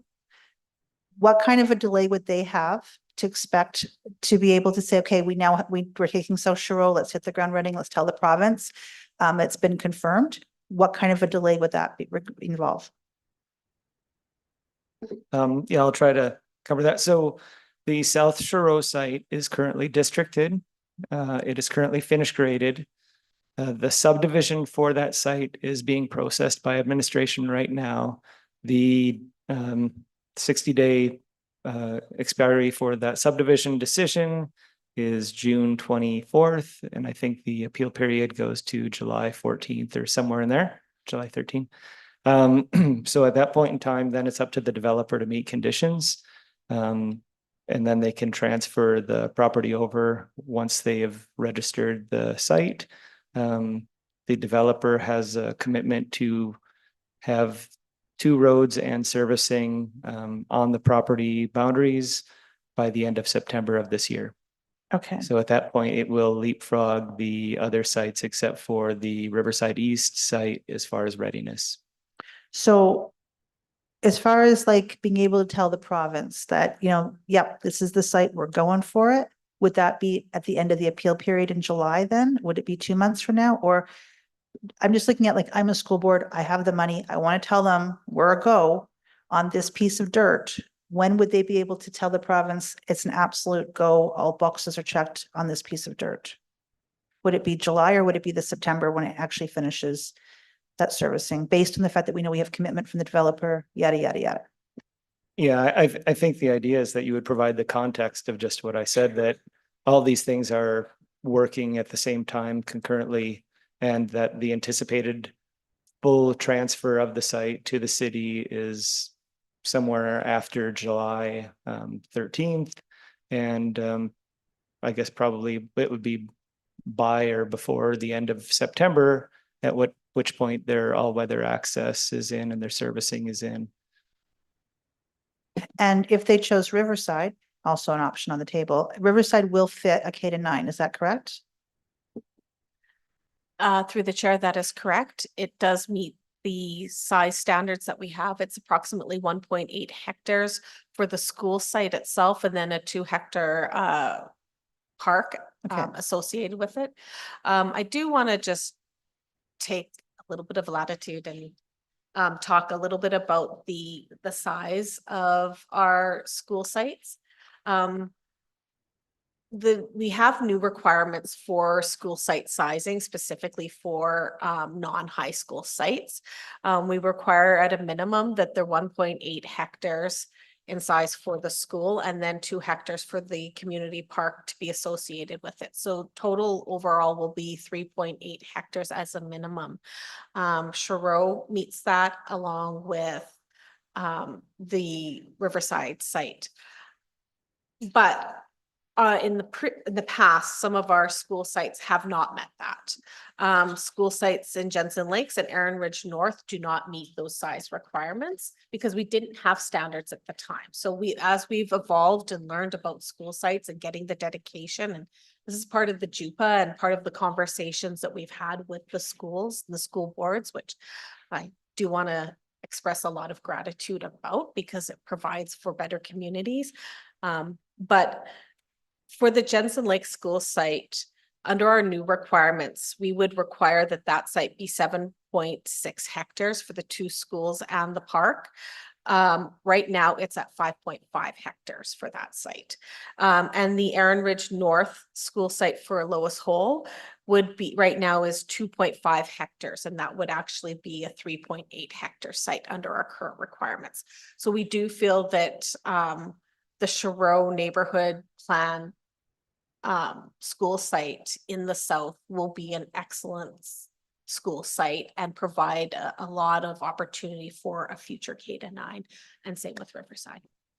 Okay, one last question, because I know everybody else has got questions, is that if they chose Riverside, what would be the delay from today? Like, let's say that we said no, and then they came back and said, we got to regroup, and we come back tomorrow and say, we're taking Riverside. How long would it be for them to be able to give again confirmation to the province that they would be taking that school site?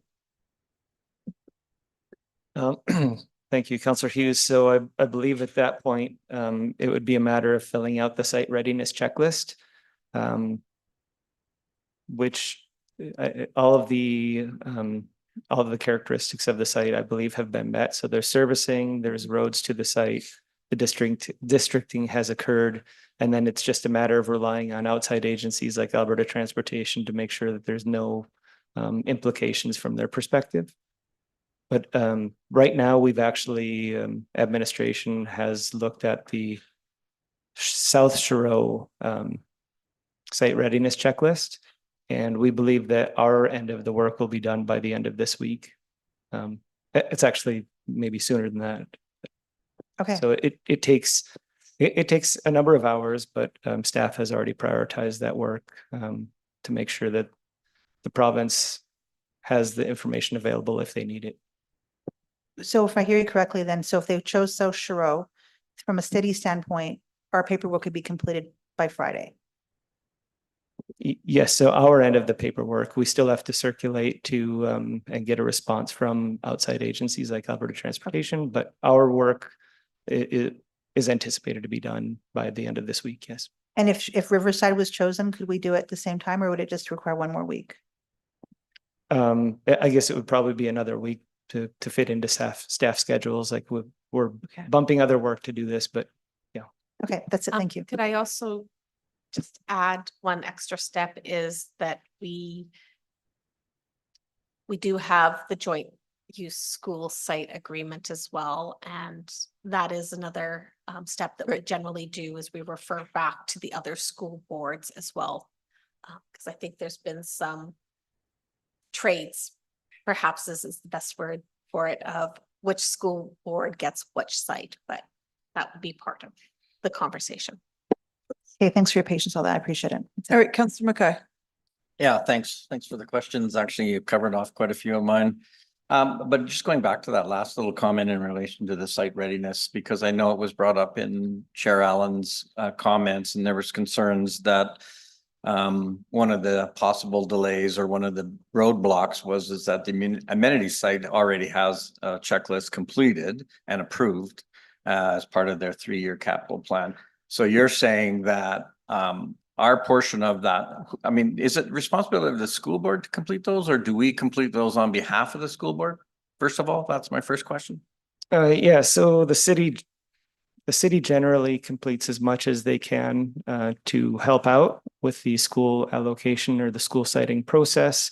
And in this case, yeah, the St. Albert Public had asked us back in the winter to provide that school site readiness checklist for the community amenity site, which we did indicate on the forms was a high school site.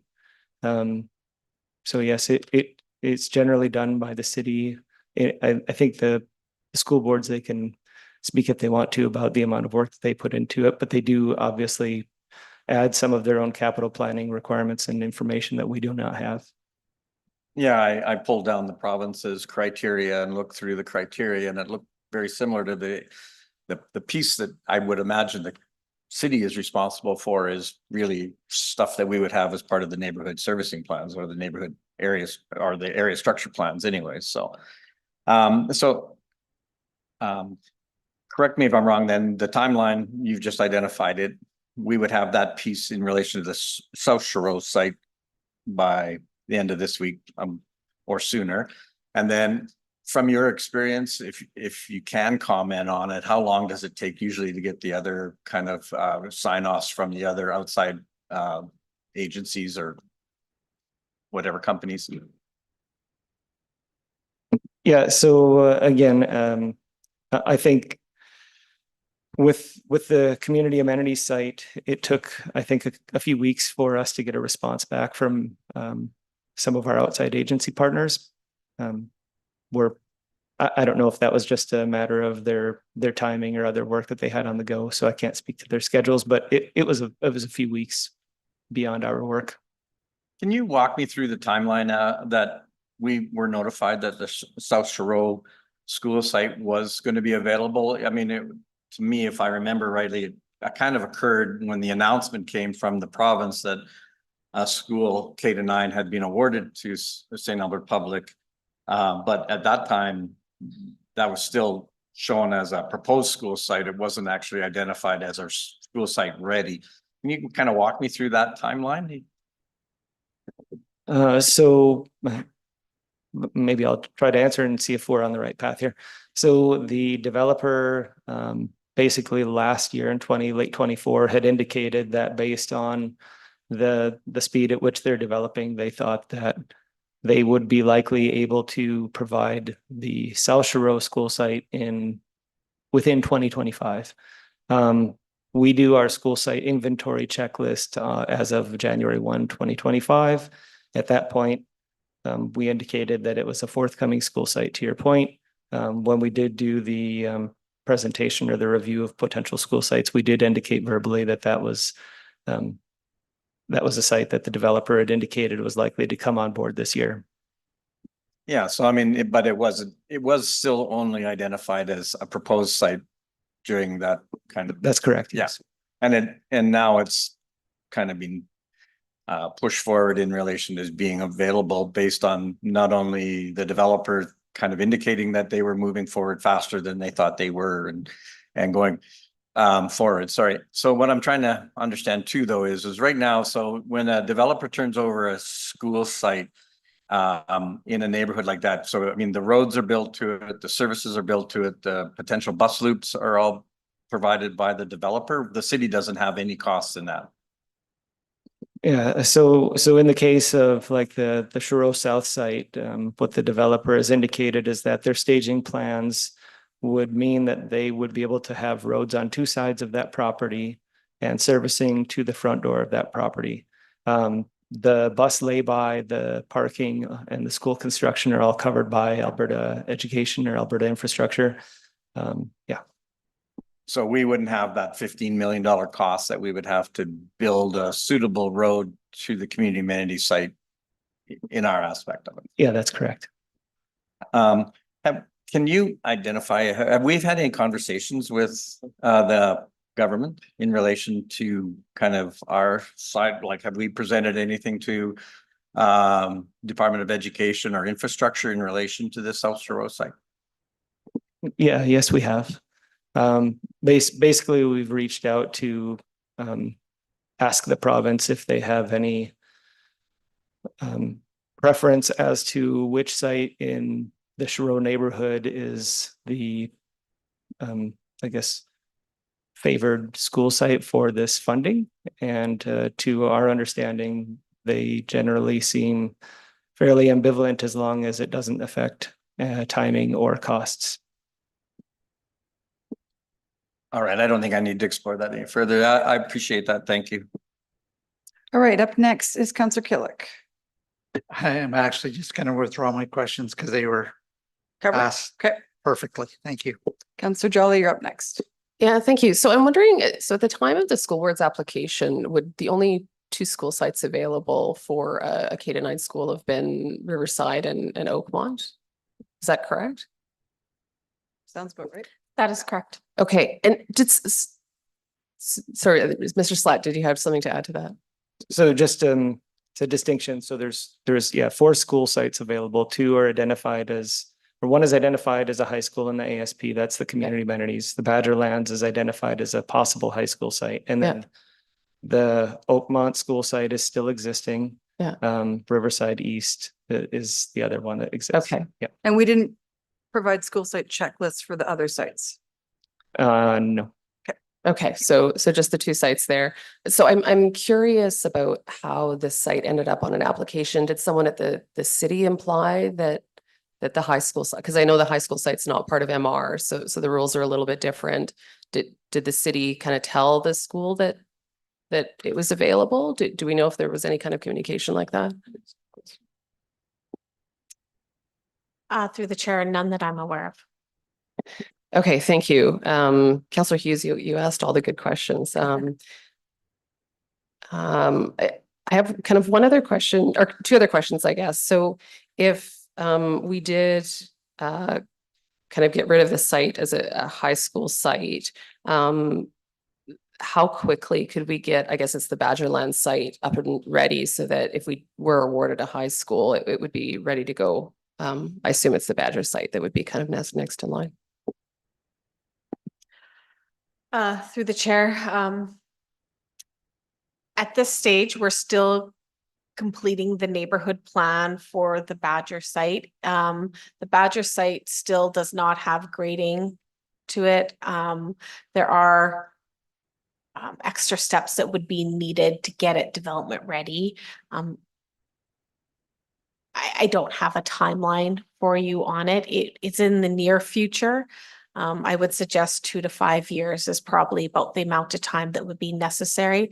The advantage of the Badger school site over possibly the Northeast or any other area within the city of St. Albert is the fact that there is available servicing to that site that we can join onto, but it's still not there.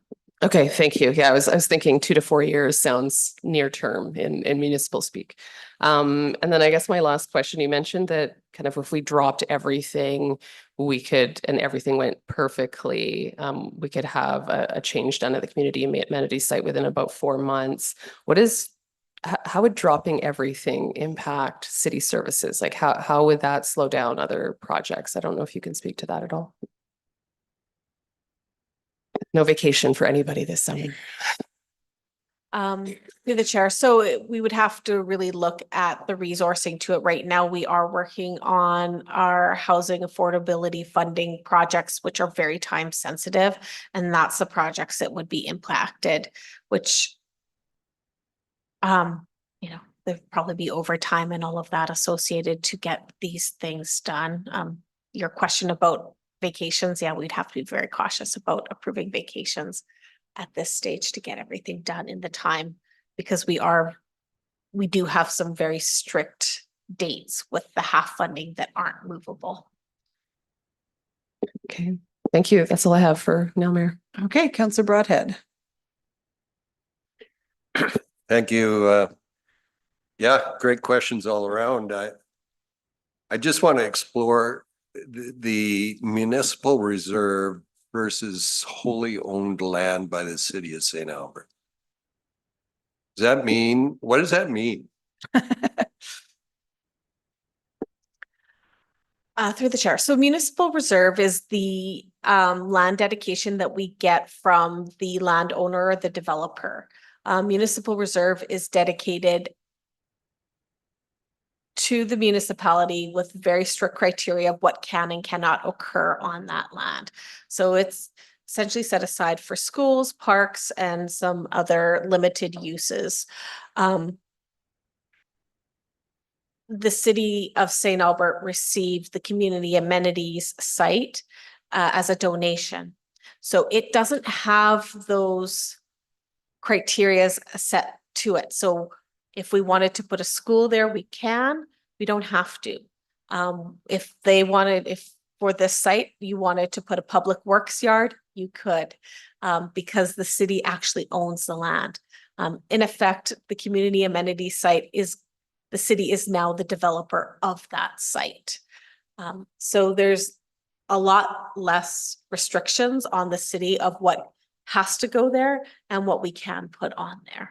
And if I can just add to that, so the idea with the MR dedications is that when we do our area structure planning process, as Ms. Peter mentioned earlier, we're automatically taking what we feel is enough land to create neighborhood school sites within the area structure plans through the MR process that's enabled in the MGA.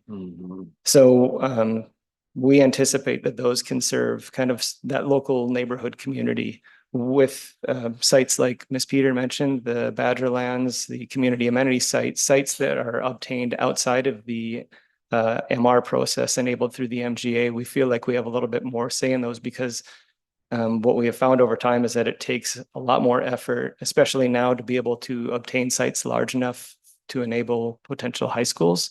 And that's why we identified the high school site in the Shiro neighborhood plan, or in the Shiro area structure plan. And that's why we're looking at it as the same designation in the neighborhood plan for Badger as well. Right.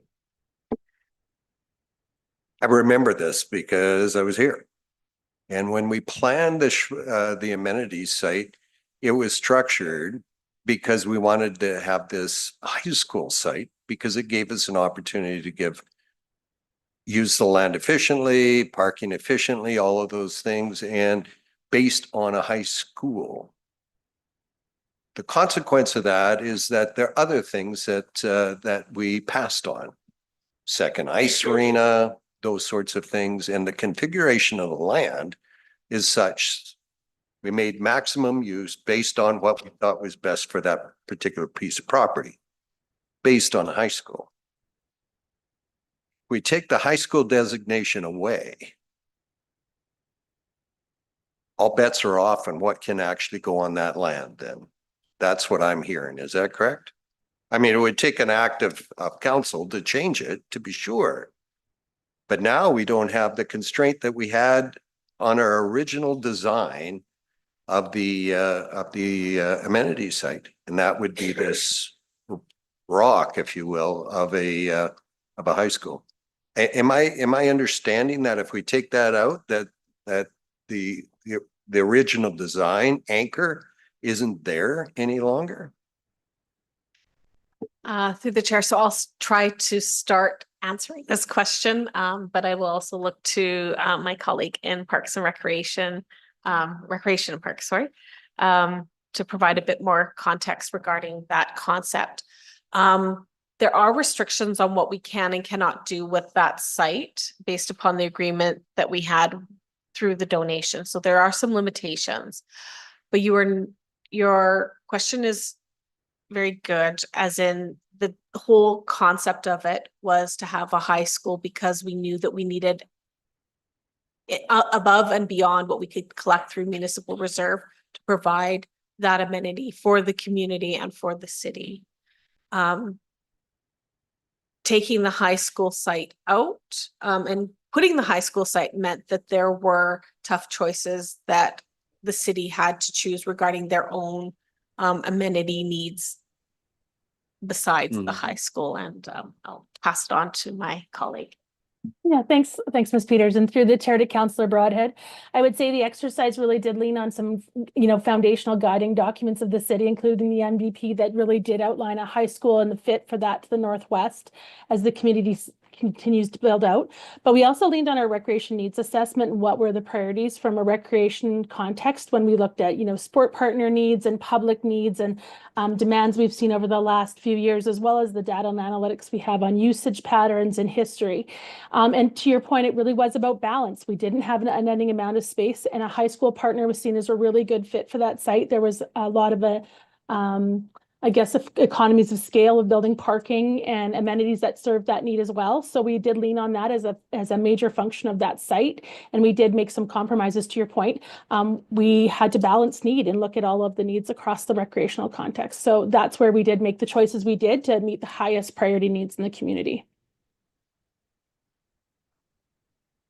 I appreciate that. And actually that's as I remember it, because we had these little things we moved around on the map and how it all worked out. And I remember the conversations, but the biggest nugget is that we wanted this site that would functionally fit a high school.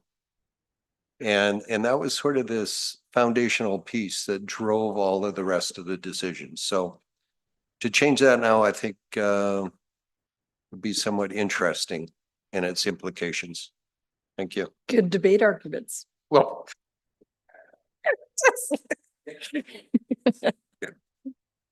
Councillor Killick, you found a question that has not yet been asked. Well, it's clarification for me at least, but Okay. In the South Shore site, you mentioned that there's it would have roads on two sides. And when I look at the small map that was provided in the background, or it's not, I want to be clear that there's no access required off 260. And therefore we wouldn't have to upgrade that road. And then the other follow on is the buses, if that becomes a K-9 site, they for a period would have to kind of weave through the established neighborhood roads. Is that how it would get access to that site? Through the chair. So the roads that would be utilized would not be Range Road 260 at this point. It would be the road to the to the east of that park site and to the south of the park site provides the two road access. So the buses will go through the neighborhood. That road is designed to be a collector style road to accommodate.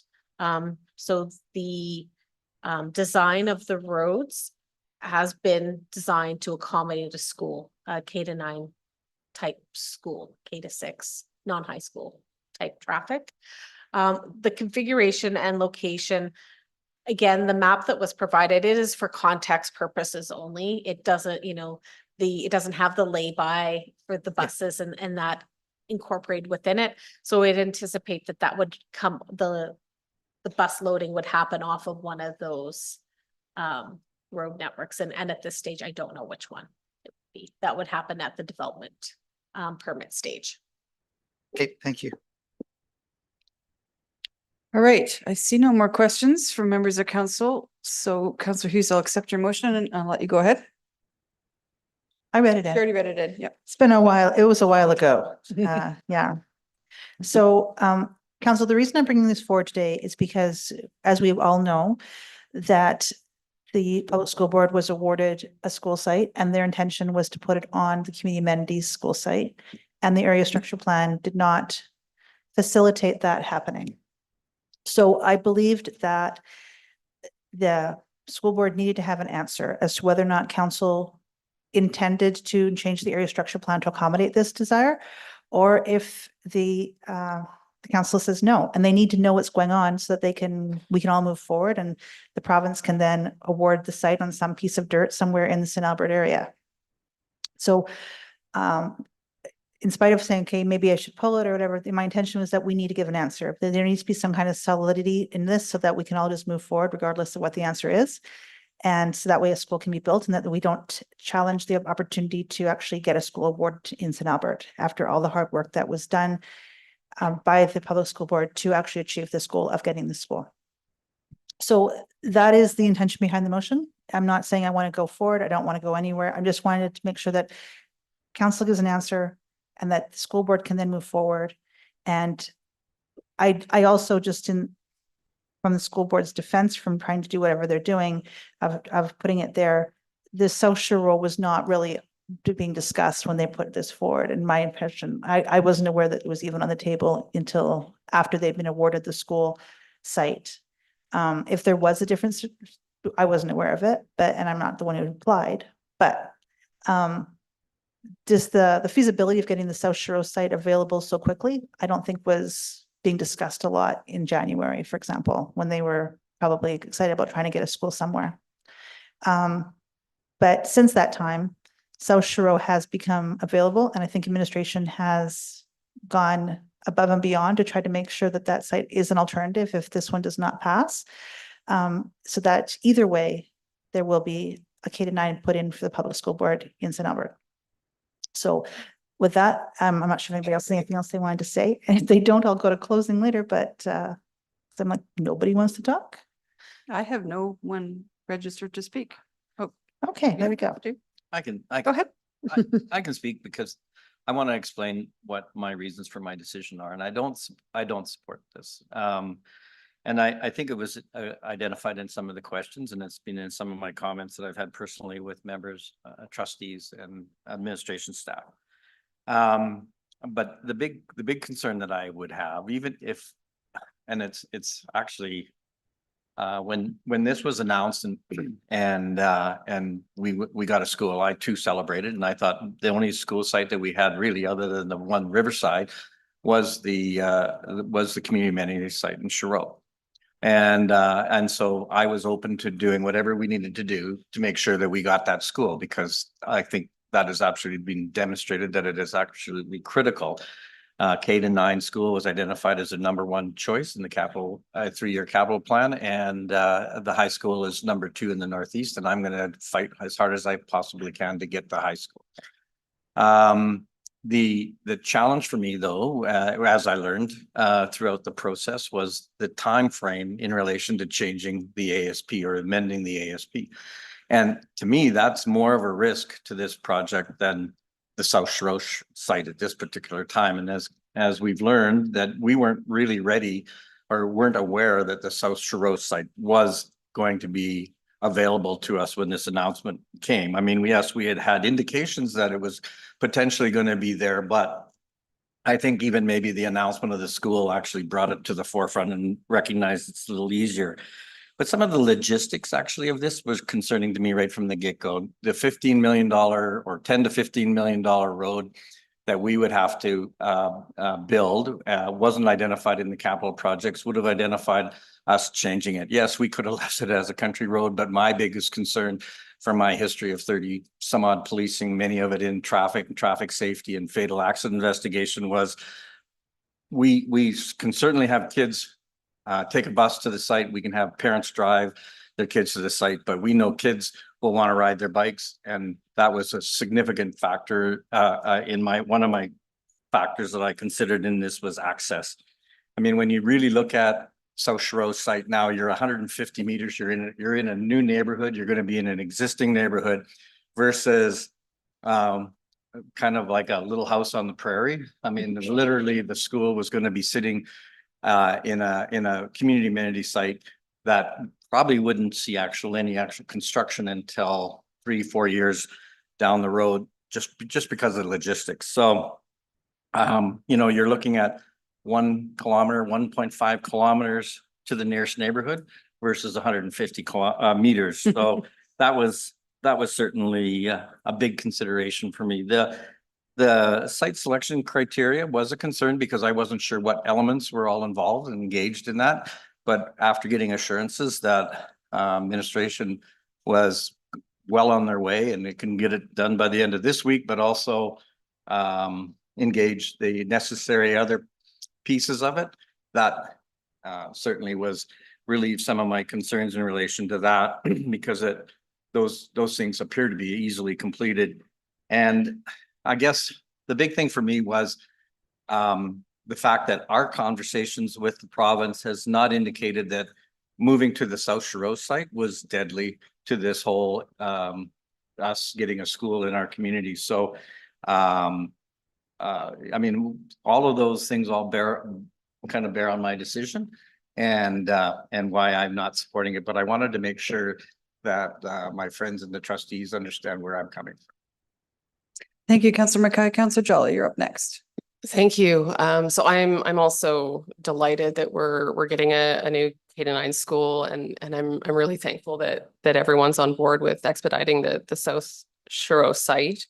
Councillor Hughes, I'm also really thankful that you brought forward this motion. I know there was some kind of talk about whether there was value in even talking about this, but what I think it's done is really give us an opportunity to show how hard our staff work over years and years and years, and through engagement with so many stakeholders to make sure that our plans are responsive to the needs of our city, not in just the very short term, but into the decades into the future.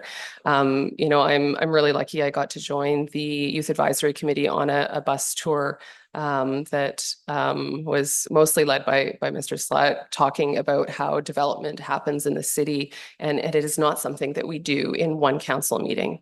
It happens literally over decades. And you know, even I'm just looking right now at the St. Albert Public's capital priorities list from 2021 that absolutely informed this really kind of new plan in Sherrow and kind of all through the West. And, you know, their top two priorities were that new high school, the $1,600 high school, and they wanted to do that in partnership. So I know the city worked really hard to make sure that we were ready for that priority that they have in their site. They also said that they wanted a new 900 student K-9 school in the Northwest. And they said specifically that Riverside would be fine if you know, that servicing happened. And I know council made a decision to make sure there were 2 school sites available in Riverside so that we were accommodating the needs of the school boards. So thank you to Councillor Hughes. I think this was an opportunity to show how hard these guys work and how thoughtful the decision-making process is. So yeah, I look forward to seeing shovels in the ground coming up sooner than later. Councillor Broadhead. Thank you, Madam Mayor, and I too appreciate the conversation that we're having here, and not to repeat my, you know, veiled debate during my question period, but I appreciate the conversation because it needed to be had. Because what before us today is really how do we expedite land available for a school that's been you know, allocated to our community. And we want that built as soon as possible, and like to see shovels in the ground, as you say, right away. And so it's very heartening to me to understand now that the South Saroche site will be available even sooner than the amenity site. So that's a good thing. The one thing, though, that kind of troubles me a little bit is council really is supposed to be agnostic as to where schools go. It is about us defining school sites through MDP allocations, and then it'll be through the joint use planning agreement that the city manager and the school boards decide which school goes where. I think where this ended up here is because we decided that the amenities site should house high school. And it's because the high school requires a little more land, and we had an opportunity here to do to actually allocate that land. And so we planned based on a footprint for a high school. And we did that deliberately. And I hearken back to those discussions, and I don't think we made a mistake. And so if we have an opportunity now to build a K-9 in South Sherrow, even quicker than it would be at the amenity site, I think it's just wise for council to step aside and say, here's your school site, go for it. And quite honestly, I hope it's built within the next 6 months. I don't know when, but thanks. Councillor Killick. Thank you.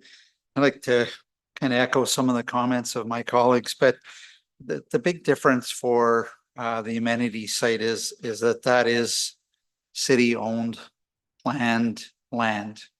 And when we looked at it in that master planning sport campus type of perspective, where we were building a high school, sharing parking, looking at transportation routes in, where were the cars gonna go, where were the buses gonna go, when were they going to be there versus not there for residents' use of the amenities site.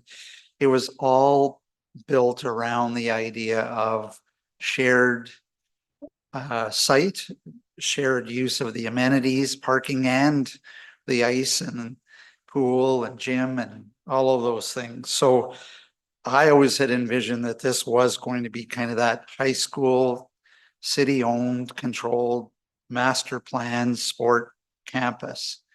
And thank goodness that we have now the South Shore site available more quickly, cheaper, developer paying for the roads. Provincial government saying the funding is not at risk. They are agnostic as to where the site goes. And as Mr. Allen asked, it's now up to council to make sure that MIN has all the support and tools and guidance that they need to bring that site forward as quickly and expeditiously as possible to ensure that we do make full use and not have that provincial funding at risk. So hopefully we can move forward with a strong partnership there and get the site ready and work with Rohit and bring it on board for the school boards. Awesome. Anything to close, Councillor Hughes? I have a couple of things. It's very difficult to get enough land to actually have it be considered a school site for a high school. And if we look at, we've been hearing, some of us have been here for a while, and we've been hearing about the need to have a high school site well before even the amenity site came forward. And the only school sites that we have that will be available that will be large enough for a school site were donated from the city both times, or required a donation from a developer in addition to the regular amount to actually have a site large enough to give us a school site that for a high school. So the thing with the high school site is it's special because we have to have so much more land. So giving it away in some capacity is actually, it's not just changing a school site. So that would be the first thing. The thing to me that the biggest reason why I'm going to be going along with the rest of my council today is that I actually see that if we were to approve this motion today, it's at a higher risk of losing the school than if we did not. Because we then put the ability to get confirmation that the school site would be going on that site delayed until the end of the year. And I think that from a provincial perspective, they had the expectation that they would be able to actually start planning and building in short order and not saying, we think we'll be able to do it, but we won't be able to tell you for sure till November or December. And that's also in the hands of a totally different council who may have a totally different opinion about where they're going to move forward. And it isn't impossible at that time that the answer would be no. And then they'd have to again go back to a different school site, which I think would be unfair to the school board. I think it would be unfair to the students and unfair to the province who is expecting to actually be able to award something, and to be able to get one of these schools, in spite of the fact that it's a high number being provided, is still a special thing to be able to acquire. Schools don't just happen, especially when you're looking for them with so many coming forward and there's such demand of the province.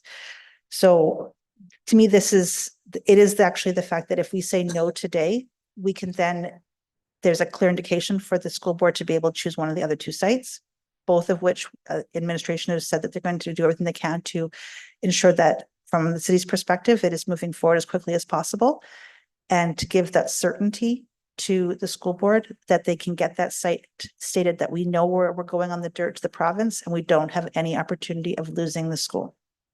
So for that reason, even though I did bring this forward, my intention was to be able to give a clear indication from council as to what's going on so that the school board does not sit there in limbo land, hoping and not being able to actually give a clear answer to the province as to where the school will be locating. That's it. Thank you. I will call for the vote.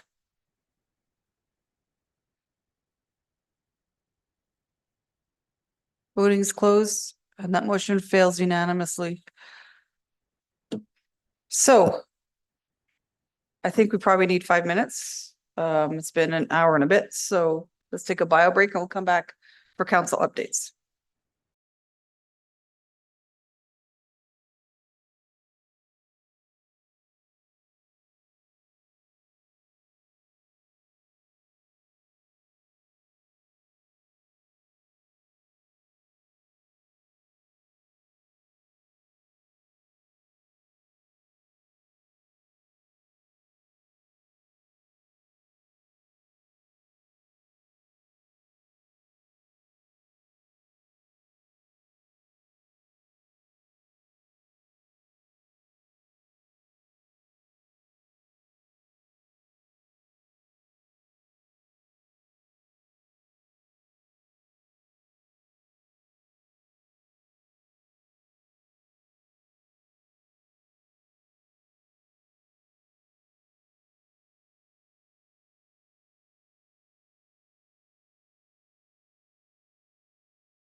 We are back. So we have council updates next on the agenda, and then we also have in-camera stuff. And even though Bill's not here, so the team has nothing for council, but Councillor Killick has a few things, so we will go in camera after this agenda item. So we're going to start with civic and external agencies. Councillor Hughes, you want to go first? Okay, I can go to Councillor Mackay and I'll come back to you. I'll eeny, meeny. I'm trying to mix it up, miny, a bit, guys. And I'm at the end of the table. So very briefly on CSAC, we had a great long debate about all of the names that were approved for the civic agency awards that were read out. So very, very happy about that. And we also had our review of our capital funding requests, which as we had mentioned to the school boards previously, we funded the 2 school sites and the Fraternal Order of Eagle sound system. So some fairly important decisions that were made at CSCC over the last little while since the last update. The Edmonton Salutes regular meeting, we followed some protocol around looking at revised language and approval for funding of different activities. I was happy to be able to support the Legion here as the Edmonton Salutes member on May 5th for celebration of the Dutch Liberation Day 80-year anniversary with a march down to the cenotaph and laid some flowers and poppies on behalf of Edmonton Salutes in the city. And upcoming for Edmonton Salutes, we have 408 helicopter squadron change of command at the base, which is always a big event. And just generally, we are updating all of the procedures within Edmonton Salutes to more closely align with the procedures, voting, nominating, terms, length of terms, etc. Funding approval that more closely align with City of Edmonton. That is a requirement that every subcommittee's rules follow the City of Edmonton rules. So that is underway. I am the member on the new member orientation committee. So we're going through that and have had our first review, and we'll have those finalized. And I'll miss our next meeting because it coincides with the rodeo event activities, but they advising them in advance, they still have quorum, so they're all good with that. And on a lighter note, I just like to recognize that it is World Bee Day as recognized around the world by UNESCO, and yeah, good thing that we have our bees out pollinating all the food we eat. So just recognize that today. Thank you, Councillor Killick. Should I make a little comment about how we could have allowed dandelions and clover on the lawns? No, don't. I'm teasing you. Bees are good wherever they get their food. Councillor Mackay. Yeah, no, I just have a couple of updates. As you heard earlier in the presentation on the quarterly policing report, the policing committee actually did a offsite, and we went to K Division and had a tour of what they call the real-time operations center, plus also their communications. And as you can probably have already heard from some of my questioning, it's quite the tour in the sense that you actually really get to see that the RCMP are prepared to handle a lot of just about any emergency, and how well equipped they are around incidents and how they're resourced. So it was very interesting. And then actually in relating to area utilities, tomorrow and Thursday, we're going to be doing our offsite and kind of going through a whole list, both from what our utility master plan is versus what our assets are. Ongoing discussions around some of the changes, that is happening at Aero Utilities. And that's pretty much it. All right. Are you ready, Councillor Hughes? I am, but it turns out I don't have anything to report from any of my committees. So that made it quite simple. But I did want to just say I really enjoyed Happy Day, McHappy Day for those guys that also went out with her. And I really rocked the drive-through for anybody who walked through. That's my deliberate request, but that's about it. Anybody who doesn't do McHappy Day, I recommend it. It's fun. That's it. It's fun. Yeah. It's fun. I took over the line. Yeah, I didn't eat much. Okay. Ready? That's it. Dolly? Yeah, so Homeland Housing meets on Thursday, and Youth Advisory Committee's another, I guess, week and a half. So I don't have anything to report on that, but I think I've mentioned this a couple of times, but I'm just wrapping up my last course in an EDI certificate that I'm doing out of UBC. So it's been really interesting, kind of going through this program. So I'll be wrapped up June 13th. But I've gone through courses that started with understanding intersectionality and identity, addressing power, privilege, and systems, anti-racism strategies for the workplace, countering biases and microaggressions, transforming intercultural conflict and leadership in intercultural contexts. And I'm just finishing up identity and intergroup relations. I kind of thought whether, how is this going to be valuable for me as a counselor here in the city? And it's been incredible to reflect on because the city's priorities are shifting to that more inclusive lens. So this is just kind of adding to that kind of ability to consider different perspectives as we make decisions, both with the city and Homeland Housing. I think some folks kind of heard me speak last fall at Alberta Municipalities, and I did it again last week for my day job, talking about psychological safety in workplaces.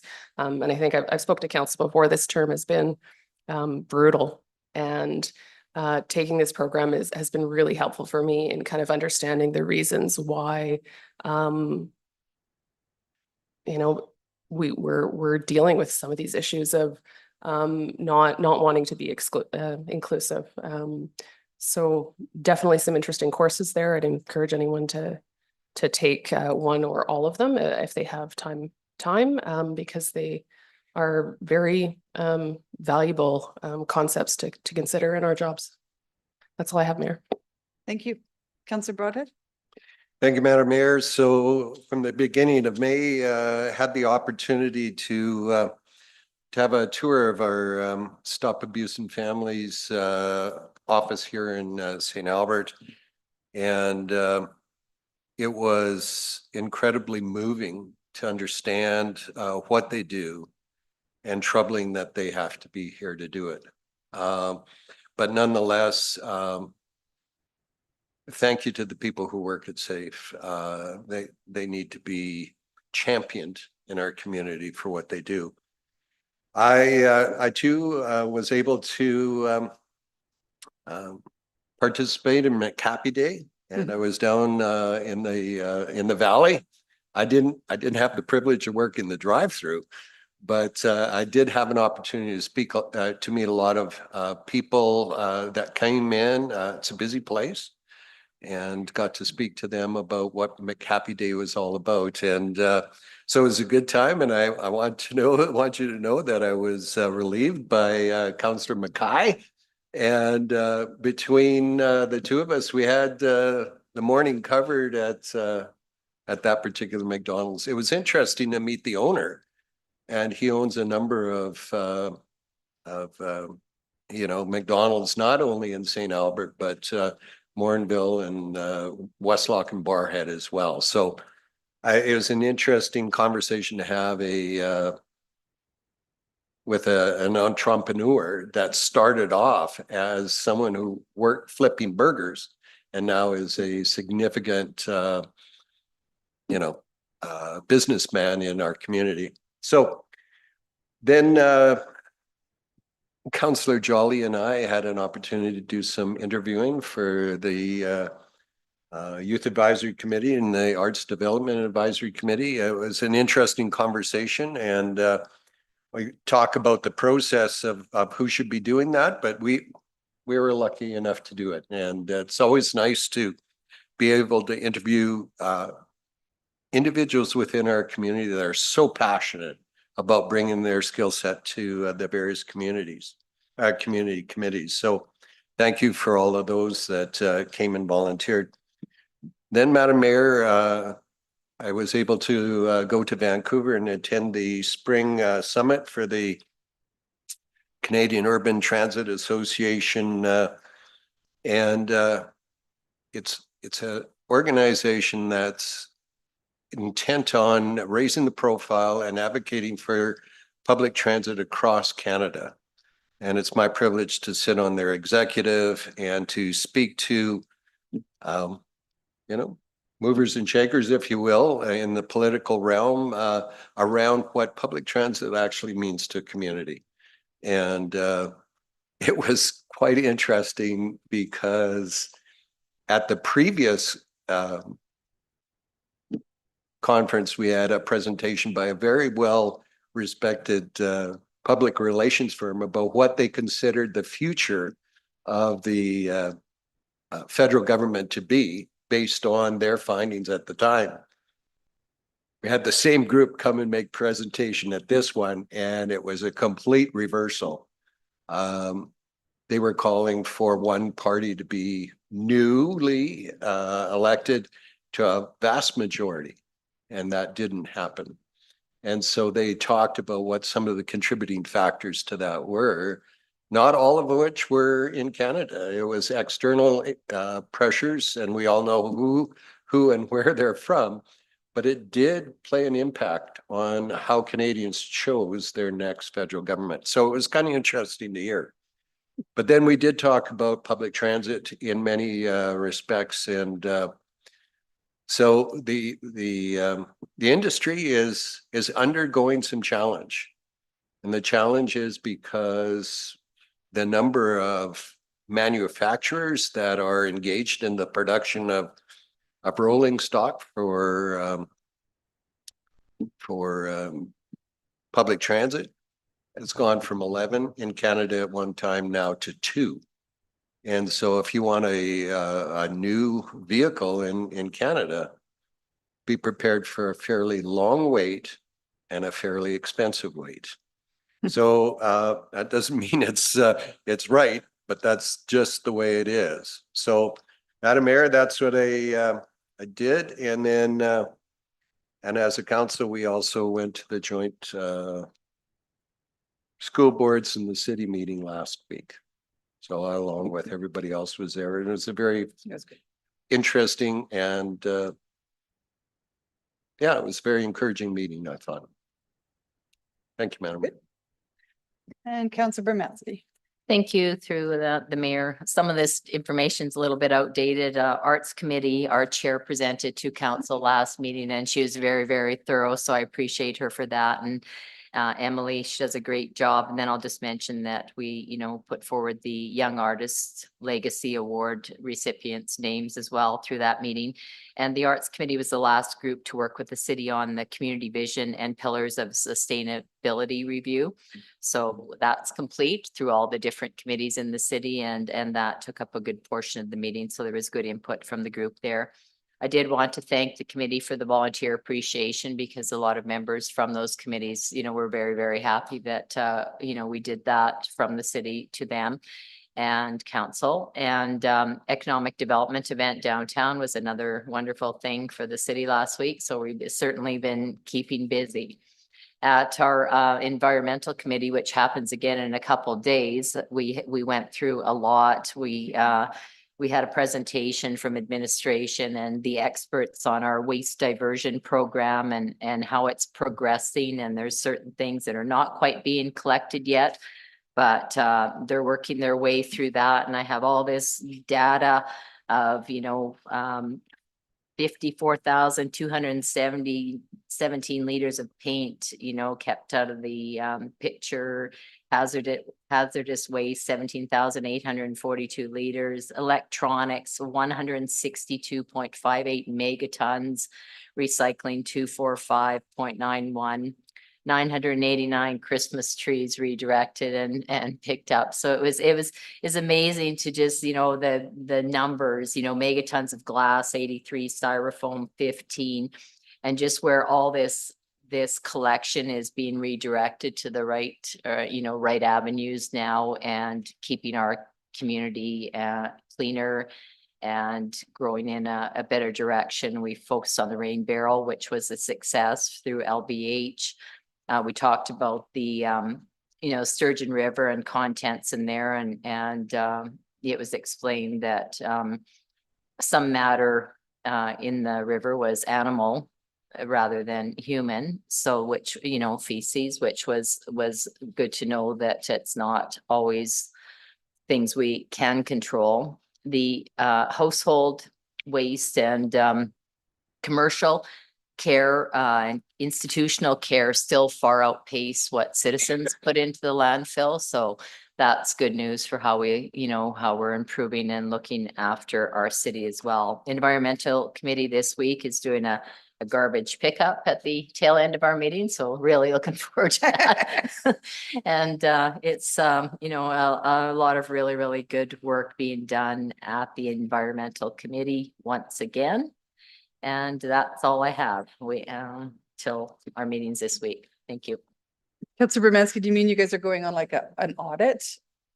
That you're gonna go on an audit of some of the garbage in? No, we just pick an area to do. Oh, cleanup. okay, We just do that. Okay. And I You mean, guys. we're always looking at trying to find ways to make things cleaner and Yeah. such. But it's such a great group. They're so, you know, they're just so well informed and make such good Oh, and sorry, and we mentioned in the environmental committee, we also put forward Al Henry's name for the community recognition for Bless, and I was very grateful that his name was put, you know, mentioned today as well. So thank you again. Thank you. The reason I asked about the audit is I think Councillor Mackay and I did it. Did you do it, Councillor Killick? It's something that I think every councillor should do for right away in their term. So maybe for orientation purposes is walk the streets and look in the green bin, the brown bin and the blue bags. And then at some point after that, Councillor Broadhead and I went and visited the new MRF on the West End. That would be a very interesting tour for council as well to see what they do with our recycling when it arrives. Okay. Looking through our garbage cans, I know, but it's very eye-opening. Okay, so that's that. Next is information request, notice of motion announcements. I know there's a few IRs, maybe, and I can't remember. But before we go, Councillor Mackay reminded me, and thank you for this, we need to acknowledge that, was it just last night?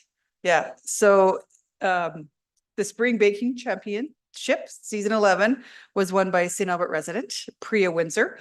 If you have never tried her chocolates, she's actually, Council, you might remember, she gave chocolates to everyone on my State of the City 2 years ago. I think it was 2 years ago.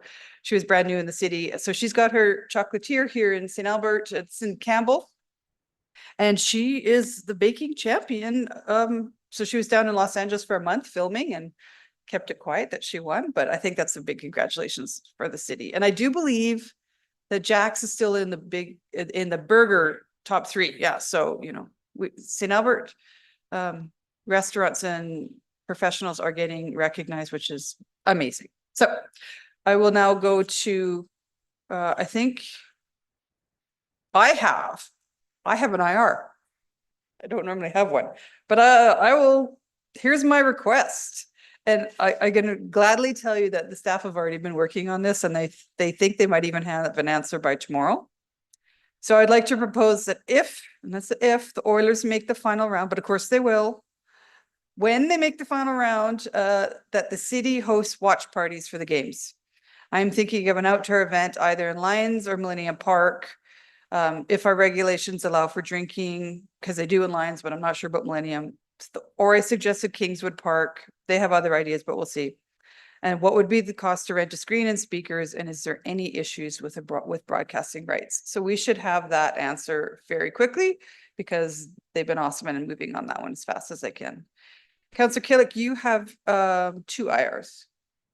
IR and a notice motion. Okay, read your IR first. Yep. maybe. Yeah. In Real Business Park, private company garbage dumpsters are being placed on public city boulevard land, not per city bylaw 18/2024, section 3.17. This has been reported. However, the practice continues.